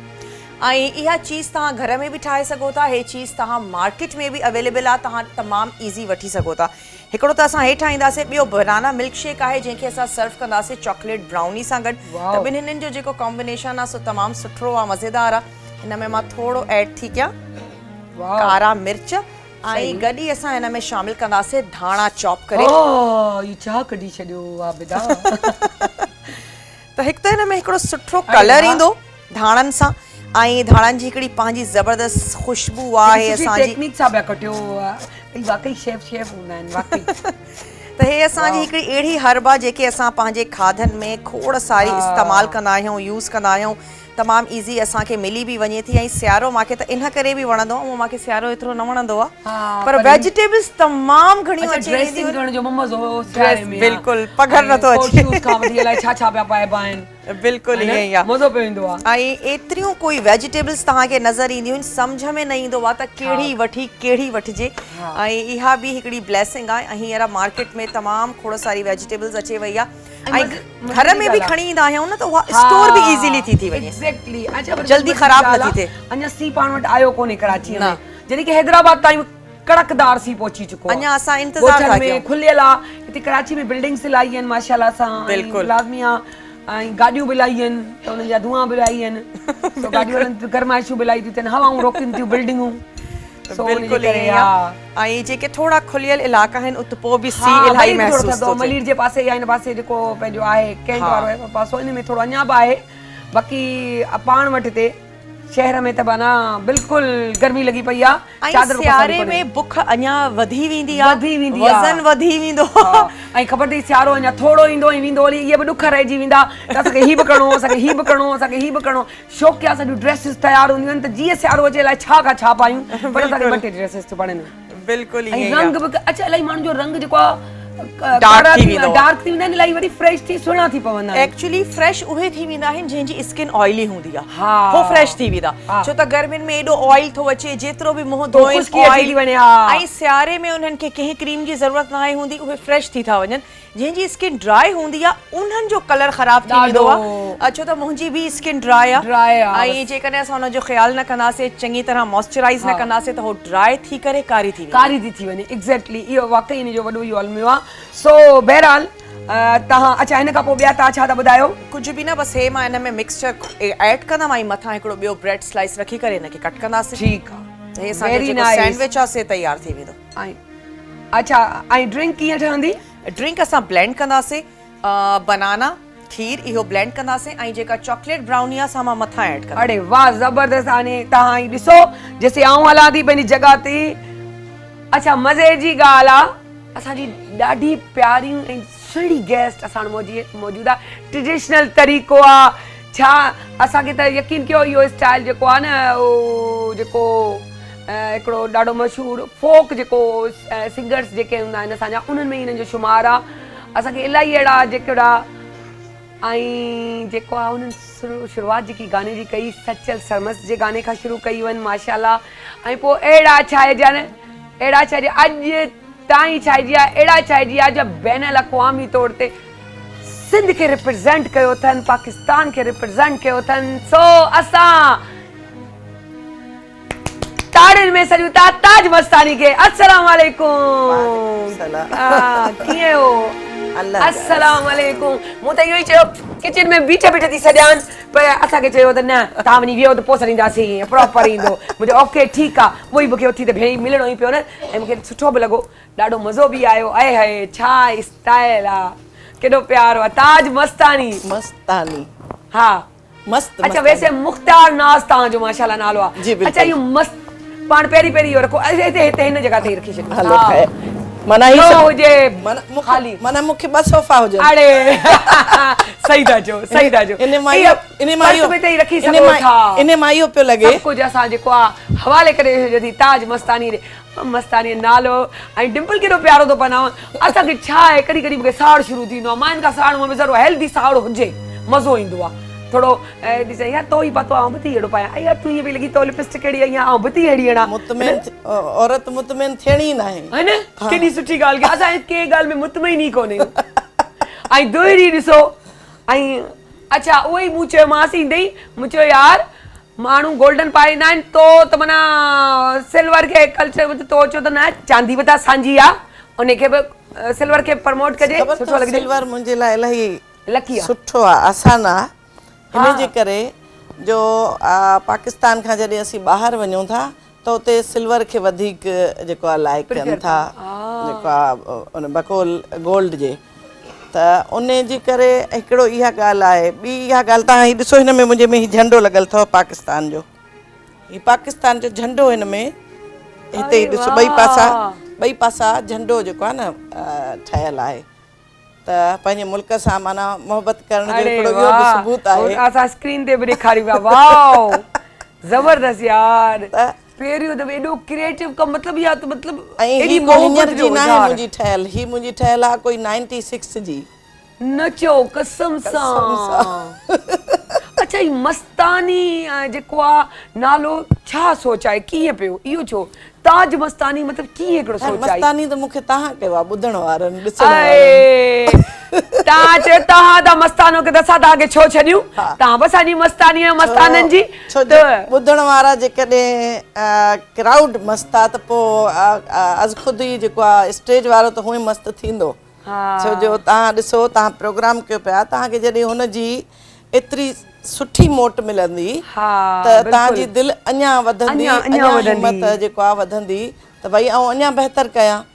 त उन हिसाब सां ही जेको आहे मस्तानी ऐं ताज मस्तानी पहिरें ज़माने में जॾहिं आउं शुरू में PTV जे हा छो जो मूं शुरूआत जेका आहे हू स्टेज खां त ज़रूरु कई आहे, उहो बि एॾे वॾे स्टेज खां कलंदर लाल शहबाज़ जे स्टेज सेवण खां। सां त तव्हांजो तालुक आहे, जी, तालुक बि सूफ़ीज़म आहे। खे मतिलबु ॻायो था माशाल्लाह, ऐं ट्रेडिशनल ड्रेस पाए वरी दुहिरी बि वई इन जे सिंधी करे पाए। ॾिसो फनकार जा सूफ़ी आहिनि जा पंहिंजो फोक आहिनि।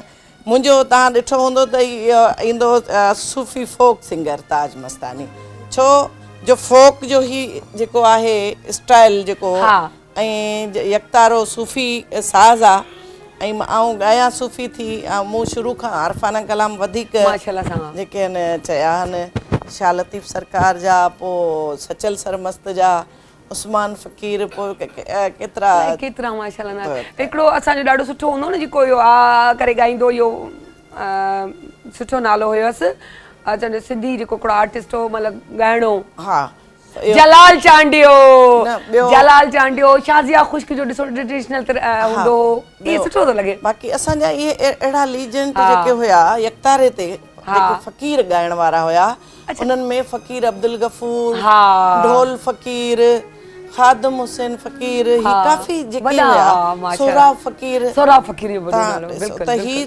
जेके बि हुया त ही यकतारे खे प्ले कंदा हुया, छो जो ही असांजो कल्चर त आहे।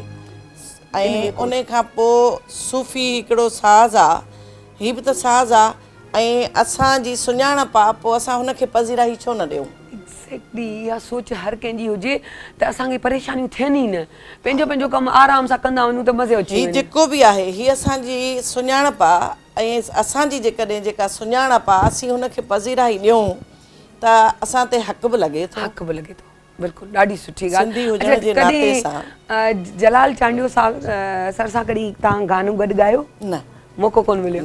न मौक़ो न, को हुननि जी अलॻि दुनिया हुई। हा, तव्हांजी अलॻि दुनिया, इहा ॻाल्हि त आहे। अच्छा, PTV जो तव्हां स्टार्ट जेको आहे PTV खां कयो माशाल्लाह सां? हा, मूं माना मीडिया जे जेको आहे प्लेटफॉर्म खे चइजे त पोइ मूं PTV खां, मूंखे PTV शुरू वारे जेको प्रोग्राम में सॼो त जीअं आउं कलंदर जे स्टेज खां पोइ मूंखे फौरन छो जो कवरेज PTV कंदो हुयो, रेडियो पाकिस्तान कंदो हुयो, त PTV जेको हुयो त ॿिया चैनल त हुया ई कोन, हिकिड़ो वाहिद PTV हुयो, त पोइ कवरेज बि PTV जो हुयो। ऐं मूंखे PTV, हालांकि उन ज़माने में PTV में अचणु ॾाढो मुश्किल हुयो, ईअं हर घरो गंजो PTV जो गेट कोन उकरी सघंदो हुयो, केतिरो कलाकनि जा माण्हू बीठा हूंदा डेली। अॼु PTV जो हिन पासे आहे गेट, ऐं उन ज़माने में हिन साइड हूंदो, त ईअं माण्हू जेके लाइनुनि में बीठा हूंदा केॾी महिल अंदरि वेंदासीं, उन जे लाइ पास अंदरां ईंदो, पोइ हू माण्हू अंदरि एंटर थींदो, वॾा वॾा एक्टर इतां ई निकिता। बिल्कुलु। त उन ज़माने में मूंखे 88 में PTV सॼो 88 में सिंध सिंगार प्रोग्राम थींदो हुयो, उन में मूंखे पहिरियों भेरो सॼो प्रोड्यूसर हुयो नक़वी साहब, ज़ुल्फ़कार नक़वी, त हुननि सॼो पोइ उन में त उन ज़माने में आउं शुरू में मुंहिंजी जेको आहे ज़ाहिरा ओपनिंग हुई, न एतिरो अञा दुनिया कोन ॾिठी हुई, त एतिरो तजुर्बो बि कोन हुयो वसी, त उन हिसाब सां। ऐं ॿियो मूं ते जॾहिं ही नालो पियो ताज मस्तानी जंहिंजो तव्हां पुछो, त हुन में छा हो जो ताज पारायो मूंखे, पर हू ताज हीअं बीहे नथो, तव्हांखे ख़बर आहे हुनखे त सपोर्ट खपे, पोइ हुनखे सपोर्ट ॾिननि न टोपी जी, त टोपी में माना हू लॻाए ताज ऐं पाराइण जे लाइ, त मूं उहो पातो, स्टेज ते पातो, मूं केस्टुनि जे तस्वीरुनि ते कवर जेके तस्वीरूं हुयूं उन्हनि में पातो, पर PTV ते पोइ उहो मूं कोन पातो। पोइ मूंखे सभिनी चयो हाणे नालो थी वियो, हाणे हिनखे छॾे ॾियो, नालो पइजी वियो, हाणे हिन जी ज़रूरत तव्हांखे थोरी आहे त तव्हां इहो पाए, छो तव्हां पंहिंजी सुञाण हिकिड़ी ठाहियो। पोइ मूंखे मरहूम उस्ताद मोहम्मद यूसुफ जहिड़नि माण्हुनि, उस्ताद फिरोज़ गुल जहिड़नि माण्हुनि मूंखे गाइड कयो, मूंखे मरहूम फ़िरोज़ गुल जेको आहे हू त मूंखे पहिरें स्टेज खां हुननि मूंखे गाइड कयो त छा करिणो आहे स्टेज ते, कीअं बीहणो आहे, उते तव्हांखे कीअं परफॉर्म करिणो आहे, छो तव्हांखे हेॾे वॾे फ़नकार जे मथां पिया मोकिलिनि। मूंखे जलाल चांडे जो हेॾो उरूज हो, हुन जे मथां मोकिलियो वियो मूंखे पहिरें ई फस्ट स्टेज ते। त तव्हांखे ख़बर आहे उहो इलाही एॾो वॾो क्राउड ऐं हेॾो हिकिड़ो माण्हू जेको आहे हुनजी नालो ऐं शोहरत, हुनजे मथां हिकिड़ो नओं फ़नकार। पोइ उते मूंखे मुमताज़ मिर्ज़ा साहब जिन चयो, पहिरीं PTV ते हूंदा हुआ मुमताज़ साहब जिन, पोइ पंहिंजो कल्चर में बि हुया पंहिंजो, त वॾा वॾा स्टेज जेके आहिनि उहो मुमताज़ मिर्ज़ा साहब जिन कनेक्ट कंदा हुया। त हुननि मूंखे चयो हितां जा हण जा खण जा त चढ़ी ईंदी चमकी वेंदी। पोइ हाणे जेको रब खे करिणो हूंदो, हा असांजी कोशिशि इहा हूंदी असीं तोखे अहिड़े हुन मैदान में उछरायूं, उते छॾियूं जिथां तव्हां हीअं मथे खॼो। अच्छा, ताज मस्तानी वाकई मलंग तबियत जी आहे, इहो हर कंहिंजे वात ॿुधा, दिलि सां थी ॻाल्हाए, सचाई ॻाल्हाए थी, उहो ई ॻाल्हाए थी जेको दिलि में आहे, जेकी अंदरि में आहे उहा ई ॿाहिरि आहे, है न? ऐं इहा ई हुनजी कामयाबीअ जो राज़ आहे। इहे ॻाल्हियूं इन जे करे क्लियर पई कयां ताकी मूंखे इहे ॻाल्हियूं विसरंदियूं न। एॾियूं सुठियूं यादूं तव्हां जेको आहे शेयर असां सां कयूं। PTV जी हींअर इहो जो 58 जेको एनिवर्सरी जो स्टार्ट थी चुको आहे, अॼु खां असां स्पेशली हाणे डेली कंदासीं, त तव्हांजूं फीलिंग्स छा आहिनि अॼु PTV ते, उनजे सालगिरह जो ॾींहुं पियो अचे? मूंखे त PTV खां वधीक अॼु बि मूंखे जेकॾहिं जेतिरा बि चैनल भले हू ॿुधंदा बि हुजनि, ॾिसंदा बि हूंदा, ऐं इहो ई चवंदी आहियां त आउं PTV जी जागीर आहियां। अड़े वाह! मुंहिंजी सुञाणप PTV आहे, मूंखे सुञाणप PTV ॾिनी आहे। इन जे करे ऐं ॿिए चैनल्स वारनि खां जीअं मूंखे चवंदा अदी असां जेके आहिनि तव्हांखे पज़ीराई, मूं चयो पज़ीराई त रब्बुल आलमीन ॾींदो, उहा मूंखे PTV ॾेई छॾी आहे। अड़े वाह! उहा जेतिरी ॾियणी हुई हू PTV ॾेई छॾी आहे। हाणे अॻियां मूंखे एतिरी हरूभरू जी न आहे ज़रूरत, बाक़ी इहो आहे मूंखे मोहबत सां सॾियो था ऐं सभिनी जे लाइ हाज़िर आहियां। PTV जो इहो फ़ाइदो आहे न ताज मस्तानी साहिबा, त हल कुंड हुजे, कुड़च हुजे, हर कुंड कुड़च जो माण्हू बि तव्हांखे सुञाणंदो, छो जो ही कमु थो हले एंटीनाउनि ते, ऐं एंटीनाऊं जेॾीमहिल हूंदियूं आहिनि त उहे हर कुंड कुड़च में पियूं हलंदियूं आहिनि। ख़बर आहे पुराणे ज़माने में जॾहिं सिर्फ़ु एंटीना ते PTV जा प्रोग्राम हलंदा हुया, हाणे त इलाही सहूलियतूं आहिनि। जेकॾहिं एंटीना ते को कांग को पखी वेहंदो त झिर वरी माण्हू परेशान, बाबा ॿुधा हिकिड़ो ॿुधाईंदो, रड़ पई ईंदी, एंटीना सही थी, फेरो अञा फेराए, न आवाज़ में खड़ी आहे, अञा इहो हिकिड़ो। उन ज़माने में आउं ॻोठनि में जॾहिं वेंदी हुअसि त मूंखे मायूं चवंदियूं चे अदी तव्हांजो प्रोग्राम एॾो घटि वक़्तु छो थो अचे, सिंधी प्रोग्रामनि जो टाइम 15 खां 20 मिंट हूंदो हो, कमर्शियल सां गॾु।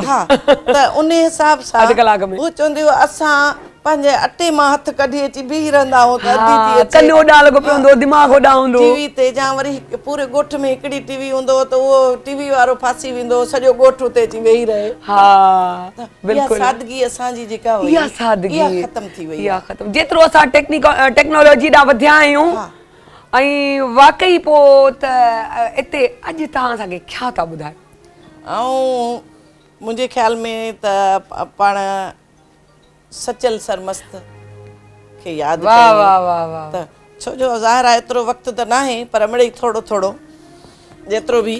हाणे मुंहिंजी हिकिड़ी सुञाणप इहा बि आहे त छो जो मूं 3 ॾींहं प्रोग्राम कयो आहे वेही, त मूंखे चवनि तव्हांजो स्टाइल त न आहे, मुंहिंजो स्टाइल शुरू खां वेही ॻाइण जो आहे, पर हाणे सुञाणप ॿी जी थी वई आहे। माना न असल में पोइ त मूंखे मुंहिंजे ख़्याल सां मूंखे बि भेण खपजे तव्हां सां गॾु। वाह वाह वाह वाह वाह वाह वाह वाह, ज़बरदस्त।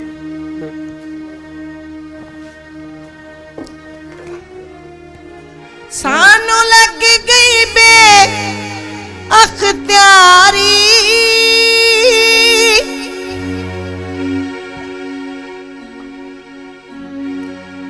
सीने दे विच न समाही वे यार डाठी इश्क वातश लाई वे यार डाठी इश्क वातश लाई वे।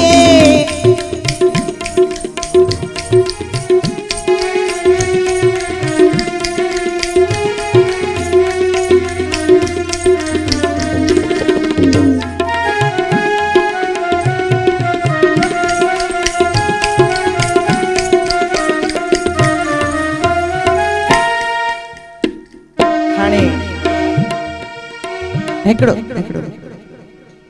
सराइकी कलाम सर पंहिंजो सचल सर मस्त जो त तव्हांजी नज़र कयां पई मुंहिंजो टाइम थोरो आहे न जे करे मिड़ई टुकड़ा टुकड़ा जीअं चइजे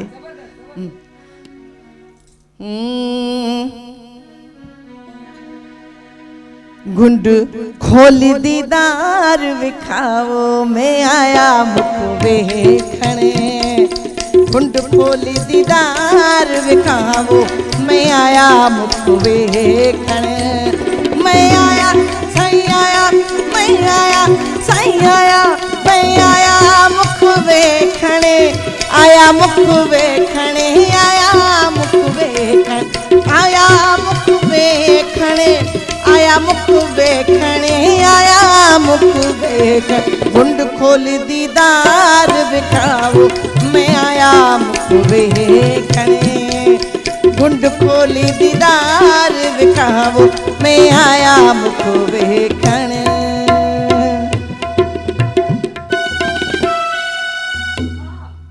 बालो बड़ी बुधी वठंदासीं थोड़ा थोड़ा इन जे करे ॿुधाया ताकि पाण खे थोरो वक़्तु मिले अरे वाह वाह बिल्कुल अरे अची वियो न मज़ो मुंहिंजे ड्राइंग रूम में असल शइ इहा आहे मुंहिंजे लाइ यकीन कयो ऑनरेबल इहा ॻाल्हि हूंदी आहे त हिते जेको बि हुजे कंफर्ट हुजे जेको सचूं आहिनि ही जेके आहिनि कलाम हू त हर प्रोग्राम में ॿुधिया वञनि था ऐं जेको आहे ही पंहिंजी ॻाल्हि ॿोल जेका आहे PTV ते ॻाल्हाइण का इलाही मुंहिंजे लाइ त इलाही वॾी ॻाल्हि आहे इलाही ख़ुशी जी ॻाल्हि आहे छो जो हींअर जेकॾहिं आउं हिसाबु कयां त मूंखे तक़रीबन इन ॻाल्हि ते जेको आहे 30 खां त मथे थी वियो हूंदो PTV सां लाॻापो छो जो 88 खां आउं ॿुधायां पई तव्हांखे ऐं 88 में मूं कदम रखियो आहे PTV ते अच्छा पड़ोसी मुल्क जी श्रेया घोषाल सिंगर आहे उन ॾाढी तारीफ़ तव्हांजी कई आहे त क्वीन ऑफ सिंगर आहे म्यूज़िक जी त उन जे बारे में तव्हां छा चवंदो जेॾी महिल इहे लफ़्ज़ ॿुधा हुजनि ॿिया केरु बि तव्हांखे एप्रिशिएट थो करे वरी अहिड़ी जॻह तां त पोइ हिकिड़ी जेकी फीलिंग्स हूंदियूं आहिनि उहे असां सां शेयर असल में आउं ॾाढो उन्हनि सां प्यार कयां थी पाण बज़ाते ख़ुदि छो जो सुर सां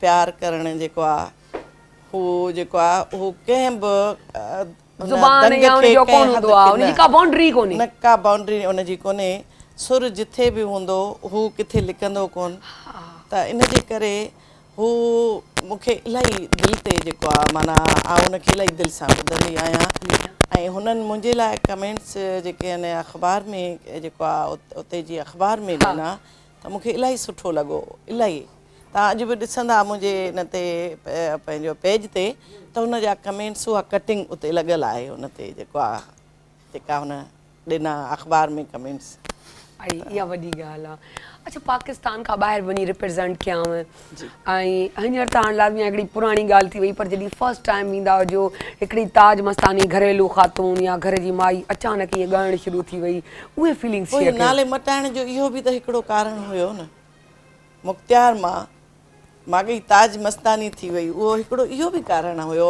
त ही जेके हाणे आसानियूं आहिनि असां सभिनि जे लाइ टोटल जेके बि असीं पूरा पाकिस्तानी या सिंध खे चऊं या सिंधियुनि खे चऊं असां वटि इहो आहे त सिंधियुनि में थोरी सख़्ती पाबंदियूं थोरियूं वधीक आहिनि हू अञा बि आहिनि ॻोठनि में पर कुझु घटि थियूं आहिनि उन हिसाब सां बि मूं पंहिंजो नालो जेको आहे मुंहिंजो चेंज कयो वियो हो त छो जो त जीअं मुंहिंजा माना माइट मिट जेके आहिनि हू फ़िलहालु न सुञाणनि त भई इहो केरु आहे या छा पोइ मुंहिंजे माइटनि मूंखे PTV खां पोइ ॾिठो पोइ ॾिठनि त चई जेको आहे मुंहिंजे मामे खे सॾु करे चयनि चई ताज मस्तानी आहे ॾिस त हू बीह रहियो TV जे साम्हूं जे मूंखे चवनि पिया त तुंहिंजी भाणे जी ॻाए थी ही थी करे ही थी जीअं थींदी आहे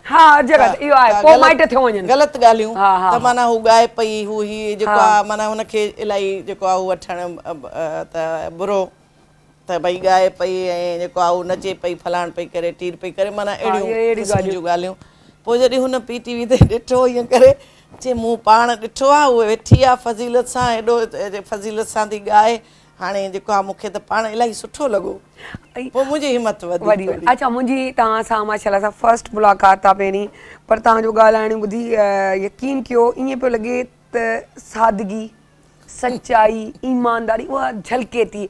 मूंखे लाज़मी आहे जेॾी महिल असांखे ॿुधायो वञिबो आहे त स्क्रिप्ट ॾियो वञिबो आहे या ॿुधायो वञिबो आहे कहिड़ा महिमान था अचे, त पोइ लाज़मी असां सर्च बि कंदा आहियूं, पोइ वास्ता बि तालुकात उन्हनि खां पुछंदा आहियूं, कंदा आहियूं, या मिलंदा आहिनि केरु गेस्ट पियो अचे भई फला हीअ माई त अहिड़ी अथई या हीअ भाई त अहिड़ो अथई, अड़े हिन जी त नेचर अहिड़ी आहे।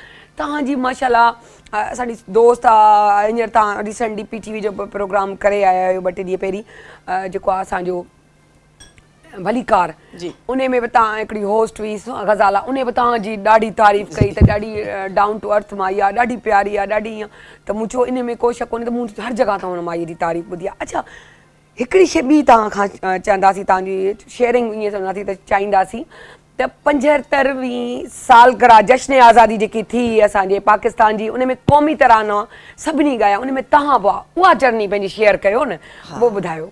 ही क़ौमी तराने जे लाइ मूंखे सॾियो वियो ऐं आउं पाण खे उन्हनि ख़ुशनसीबनि में जेको आहे सम्झां थी जेके इन एतिरे वॾे जेको आहे प्लेटफॉर्म तां ऐं उन में पाकिस्तान जा सभु रंग टोटल हिकिड़ो तक़रीबन 100 खां 150 फ़नकार जो गुलदस्तो उन्हनि सां गॾु जेको आहे परफॉर्म करणु ऐं उन्हनि सां गॾु बि गॾु मिलणु, ही हिकिड़ी ख़ुशनसीबी हुई। हींअर तव्हां 75 सालगिरह जी पंहिंजो पाकिस्तान जी इन ख़ुशी जो वरी मूंखे अञा तव्हांखे ऐं सरप्राइज़ ॾियां, छो जो ख़बर त आहे, पर हींअर मूंखे PTV radio Pakistan Islamabad centre मूंखे पंहिंजो 75वीं सालगिरह जो अवार्ड नूरजान अवार्ड जेको आहे मूंखे ॾिनो। अड़े क्लिपिंग दे थी, वाह वाह वाह वाह वाह, केॾी सुठी ॻाल्हि। अच्छा, हिन जी कंपोज़िंग म्यूज़िक वग़ैरह पाण कंदा आहियो? डायमंड जेको आहे जुबली अवार्ड मूंखे ॾिनो। अड़े वाह, ज़बरदस्त ज़बरदस्त। अच्छा, जेको ही कंपोज़िशन जेकी थींदी आहे या जेकी म्यूज़िक जो आहे इहो तव्हां पाण कंदा आहियो?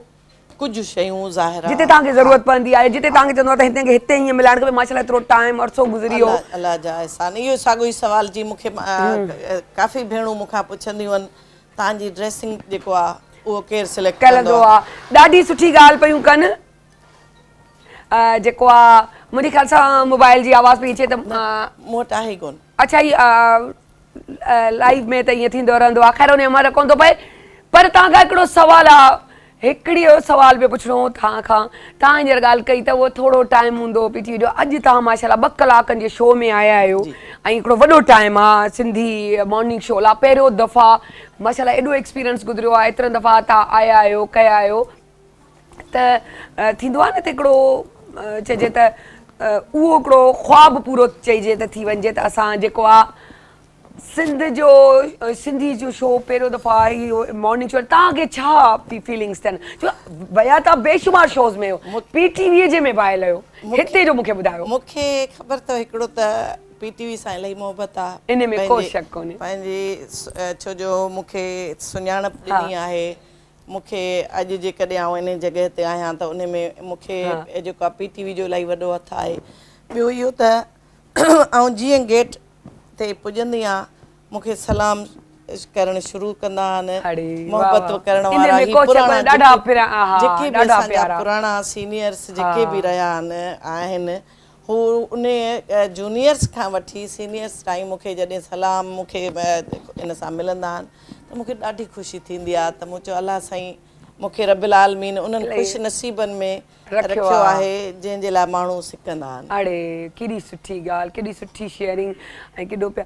अच्छा, चपटी बि तव्हां वॼाईंदा आहियो ऐं हीअ चपटी न आहे, चपड़ी आहे। चपड़ी असां त चपड़ी चवंदा आहियूं। हा, चपड़ी चपड़ी, हलो ठीकु आहे, चपड़ी सही, इहा चपड़ी वॼाईंदा आहियो। थोरो ॾियो। अड़े वाह, अच्छा अॼु कीअं कजे? हा, ईअं ईअं करे विच में आंगुर रखबी त पोइ कीअं वॼंदी? ॿई पासा पाण में। अड़े यार, अॼु कीअं कजे? तव्हां तजुर्बो थिए न त हीअ आसान आहे, त ॾुखी आहे। पर आई लव इट यार, ॾाढो मज़ो अचे। हिकिड़ो मिंट आउं वञा, ॿियो बि कुझु खणंदसि। वाह, वॼायां टणंग टणंग टणंग टणंग अॼु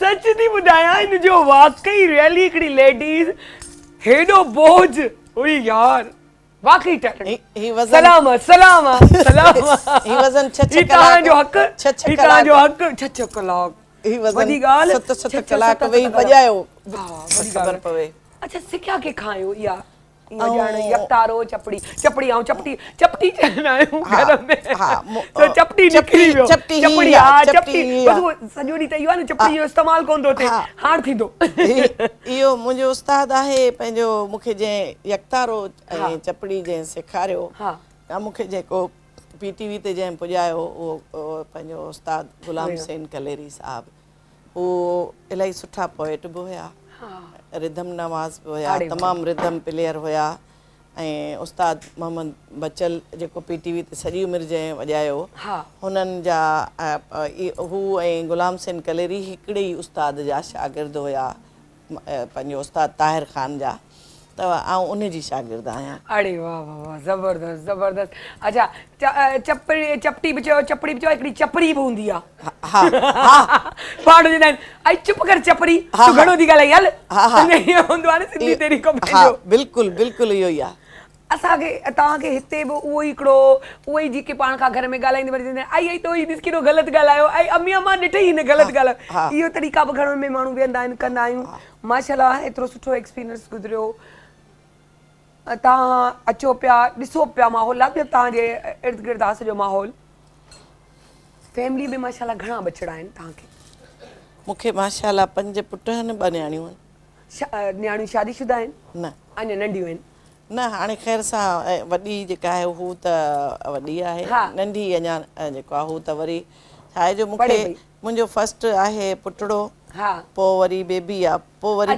पोइ यके पुटड़ा आहिनि पुटनि मां अञा शादी कोन कई पीरनि मां पिनी वरी हिकिड़ी धीउ वरिती जंहिंजे आसरे ते इहो पियो पोइ कंहिंखे दिलचस्पी आहे हिन फील्ड में अचण जी या को शौक़ु या का ॻाल्हि अञा कंहिंखे बि न आहे ऐं आउं ज़बरदस्ती नथी चाहियां माइटनि खे करणु कंहिं बि शइ में चाहे हू एजुकेशन हुजे चाहे हा मुंहिंजा ॿार पढ़नि था माशाल्लाह माशाल्लाह के फ़ख्र महसूस कंदा हूंदा जेमहिल स्कूल में ॿार पढ़नि था जेके असांजी हिन जी मां त यार गाना ॻाईंदी आहे टीवी ते ईंदी आहे ऐं माशाल्लाह परफॉर्मेंस ते कंदी आहे मुंहिंजे ॿारनि खे तव्हां जहिड़ा जेके मोहबत करण वारा आहिनि हू चवंदा आहिनि त तव्हां ख़ुशनसीब आहियो तव्हां हेॾी वॾी लीजेंड जा बचा आहियो ऐं तव्हां जेको आहे असांखे फ़ख्र आहे तव्हांजी अमी ते तव्हां फ़ख्र सां मथे ॻाट कंदा कयो तव्हां इहो न कंदा कयो त असां जेके कंहिं हुन जा बचा पोइ तव्हांजी ख़ुशी था वञा मां अॼु असांखे हीअं चयो हुयो हीअं ॿुधो हुयो न पोइ वरी उते ई हू चवंदा आहिनि न असांखे त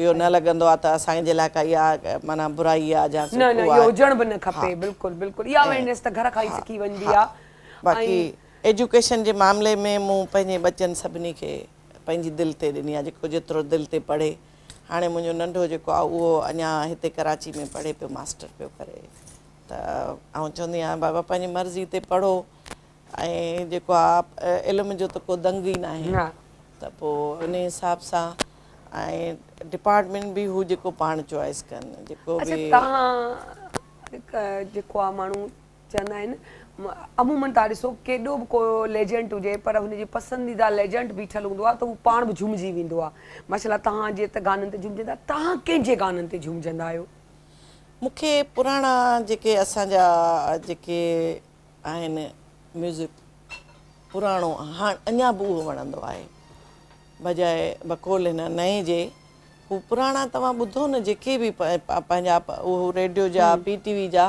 त उन्हनि में हिकिड़ो सोज़ आहे हिकिड़ी जेका चइजे त आह दिलि जी जेका चइजे हाणे वारी वठ सट ही दिलि खे नथी छुए वाङण भिंडी आहे टमाटो आहे हितां निकिता आहियूं हितां घड़िया आहियूं मिस कॉल हण बस पोइ निकिरी ईंदसि मिस कॉलूं लॻियूं ई पयूं आहिनि ज़िंदगीअ में पोइ ज़िंदगी आज़ाद आई कोन्हे अहिड़ी ज़िंदगी अटकी पई आहे मिस कॉलूं आहिनि इहे मिस कॉलूं जेके आहिनि ही मिस कॉलूं असां ते नथियूं असरु कनि का पुराणी यादुनि मां का यादि जेको ॿुधाइण था चओ भले को शाइरी पर भले ॿिए के जीअं को गाने जो ई मिसरो हुजे जेको ॿुधाइणु चाहियो असां चाहियूं था त तव्हां थोरो न असांखे मैडम जो गुनगुनायो माशाल्लाह हेॾो एवॉर्ड उन जे नाले वरितो अथव एॾी सुठी आवाज़ उन्हनि जी ऐं माशाल्लाह तव्हांजी पंहिंजी बि ईअं आसान कोन्हे कंहिंखे ईअं एवॉर्ड या नालो ॾियणु मां उन्हनि जी धमाल तव्हांखे ॿुधाईंदसि अड़े बसि उनखे इलाही जेको आहे उहा आख़िर में थी वेंदी मूं धमाल हुननि खे तमामु घणो जेको आहे टाइम ॾिनो आहे ऐं धमाल हिन वक़्तु ईअं सम्झो जहिड़ी मुंहिंजी सुञाणप थी वई आहे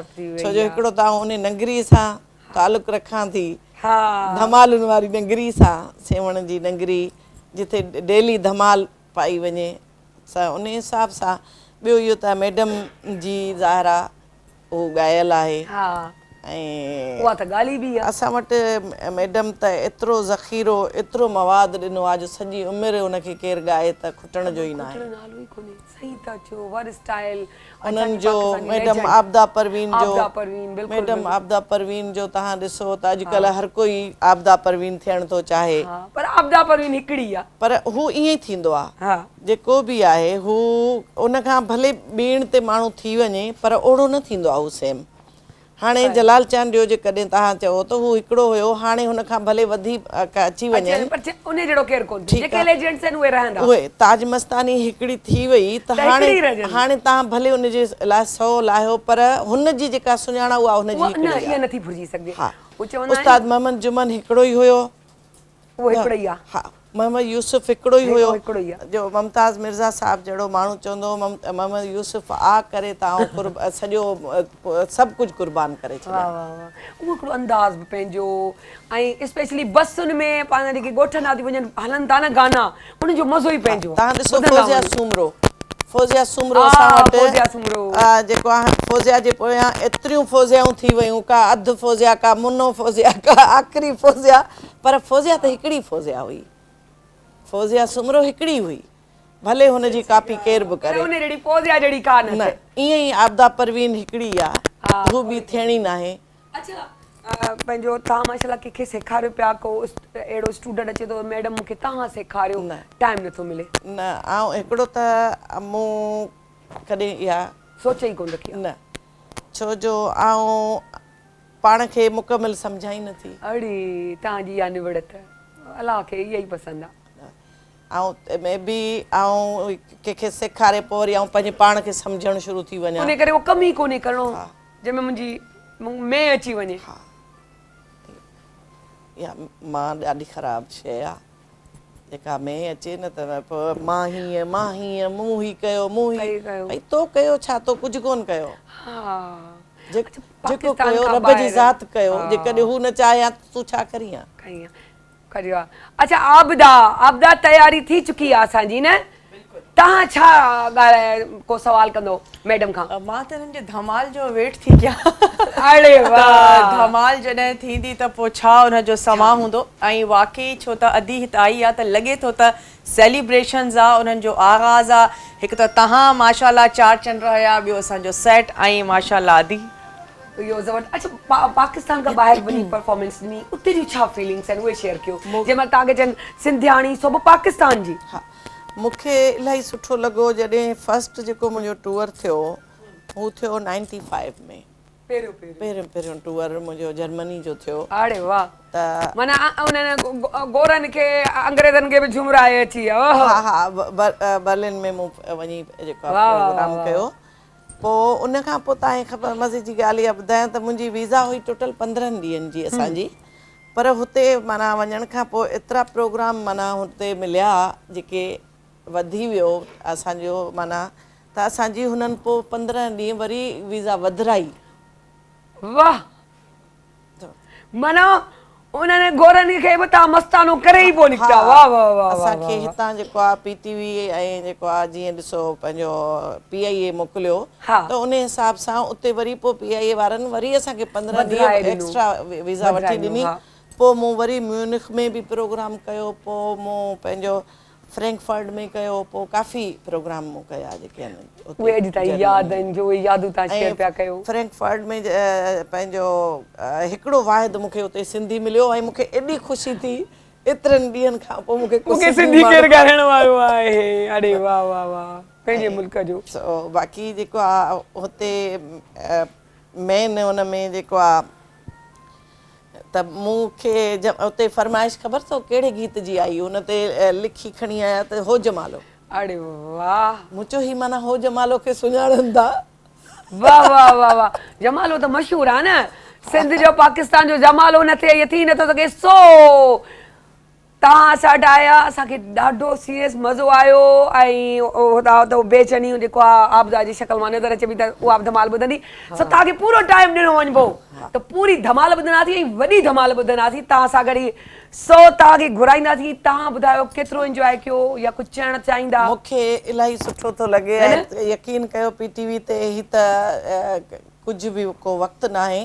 जेकॾहिं असीं PTV ते वेही कचहरी कयूं ऐं PTV ते वेही ॻाल्हायूं त हिते त पोइ सॼो ॾींहुं लॻे। अरे पर दिलि न चवे त दिलि भरिजंदो कोन, पोइ बि ॻाल्हियूं न खुटंदियूं न। असांजे ड्राइंग रूम में उहे बि कोन खुटंदियूं आहिनि, पर छा आहे असांखे अंदरां आवाज़ बसि कयो भला, ख़तमु कयो प्रोग्राम। सो असां इन में टाइमिंग जो हिसाबु रखियो आहे त पूरी धमाल ॿुधंदासीं। सो सभिनी खे चवंदासीं उहो ई मैसेज त जेको आहे जानवरनि सां प्यारु कयो, वण पोखियो, वण उगायो ऐं ऑक्सीजन इन तरीक़े सां मिलंदी वण जे ज़रिए। सो सायरा अली ख़ान खे इजाज़त ॾींदा, चवंदासीं पाकिस्तान ज़िंदाबाद चवंदसि, पर उन खां पहिरीं ताज मस्तानीअ जो असां ॾिसंदासीं बीह करे ऐं उन में असांजी आबदा बि अची वेंदी आहे, असांजा जेके बि साइमा बि हिते साम्हूं बीठी आहे, नंढड़ी बि असां वटि हिते ई मौजूदु आहे, असां सभु अची वेंदासीं। सो अची वञनि असां वटि। सो पाकिस्तान ज़िंदाबाद, हलो अची वञो।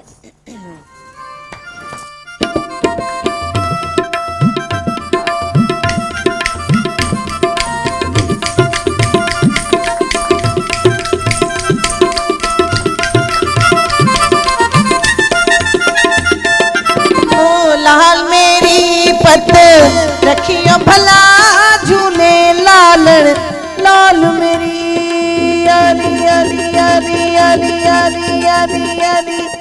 ओ लाल मेरी पत रखियो भला झूले लालण, सिंधड़ी दा सेवण दा सखी शहबाज कलंदर, तमाम मस्त कलंदर सखी शहबाज कलंदर, अली दम दम दे अंदर, अली दा पहला नंबर। ओ लाल मेरी हो लाल मेरी।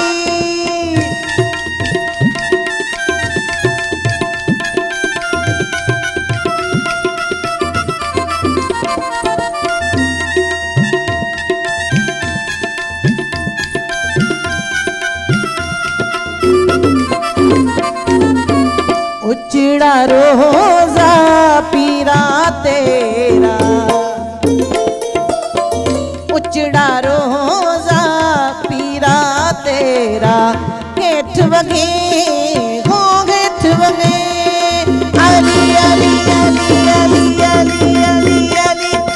हो हेठ वगे दरी याह भला झूले लालण, सिंधड़ी दा सेवण दा सखी शहबाज कलंदर, तमाम दम कलंदर सखी शहबाज कलंदर, अली दम दम दे अंदर, अली दा पहला नंबर, लाल मेरी हो लाल मेरी।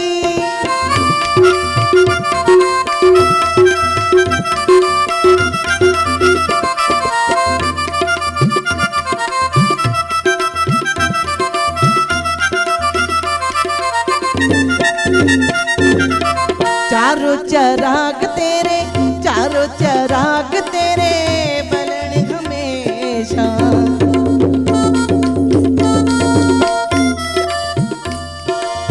चारों चराग तेरे बलन हमेशा, पंजवा में बालन आया भला झूले लालण, पंजवा में बालन अली अली अली अली अली अली अली। ओ पंजवा में बालन आया भला झूले लालण, सिंधड़ी दा सेवण दा सखी शहबाज कलंदर,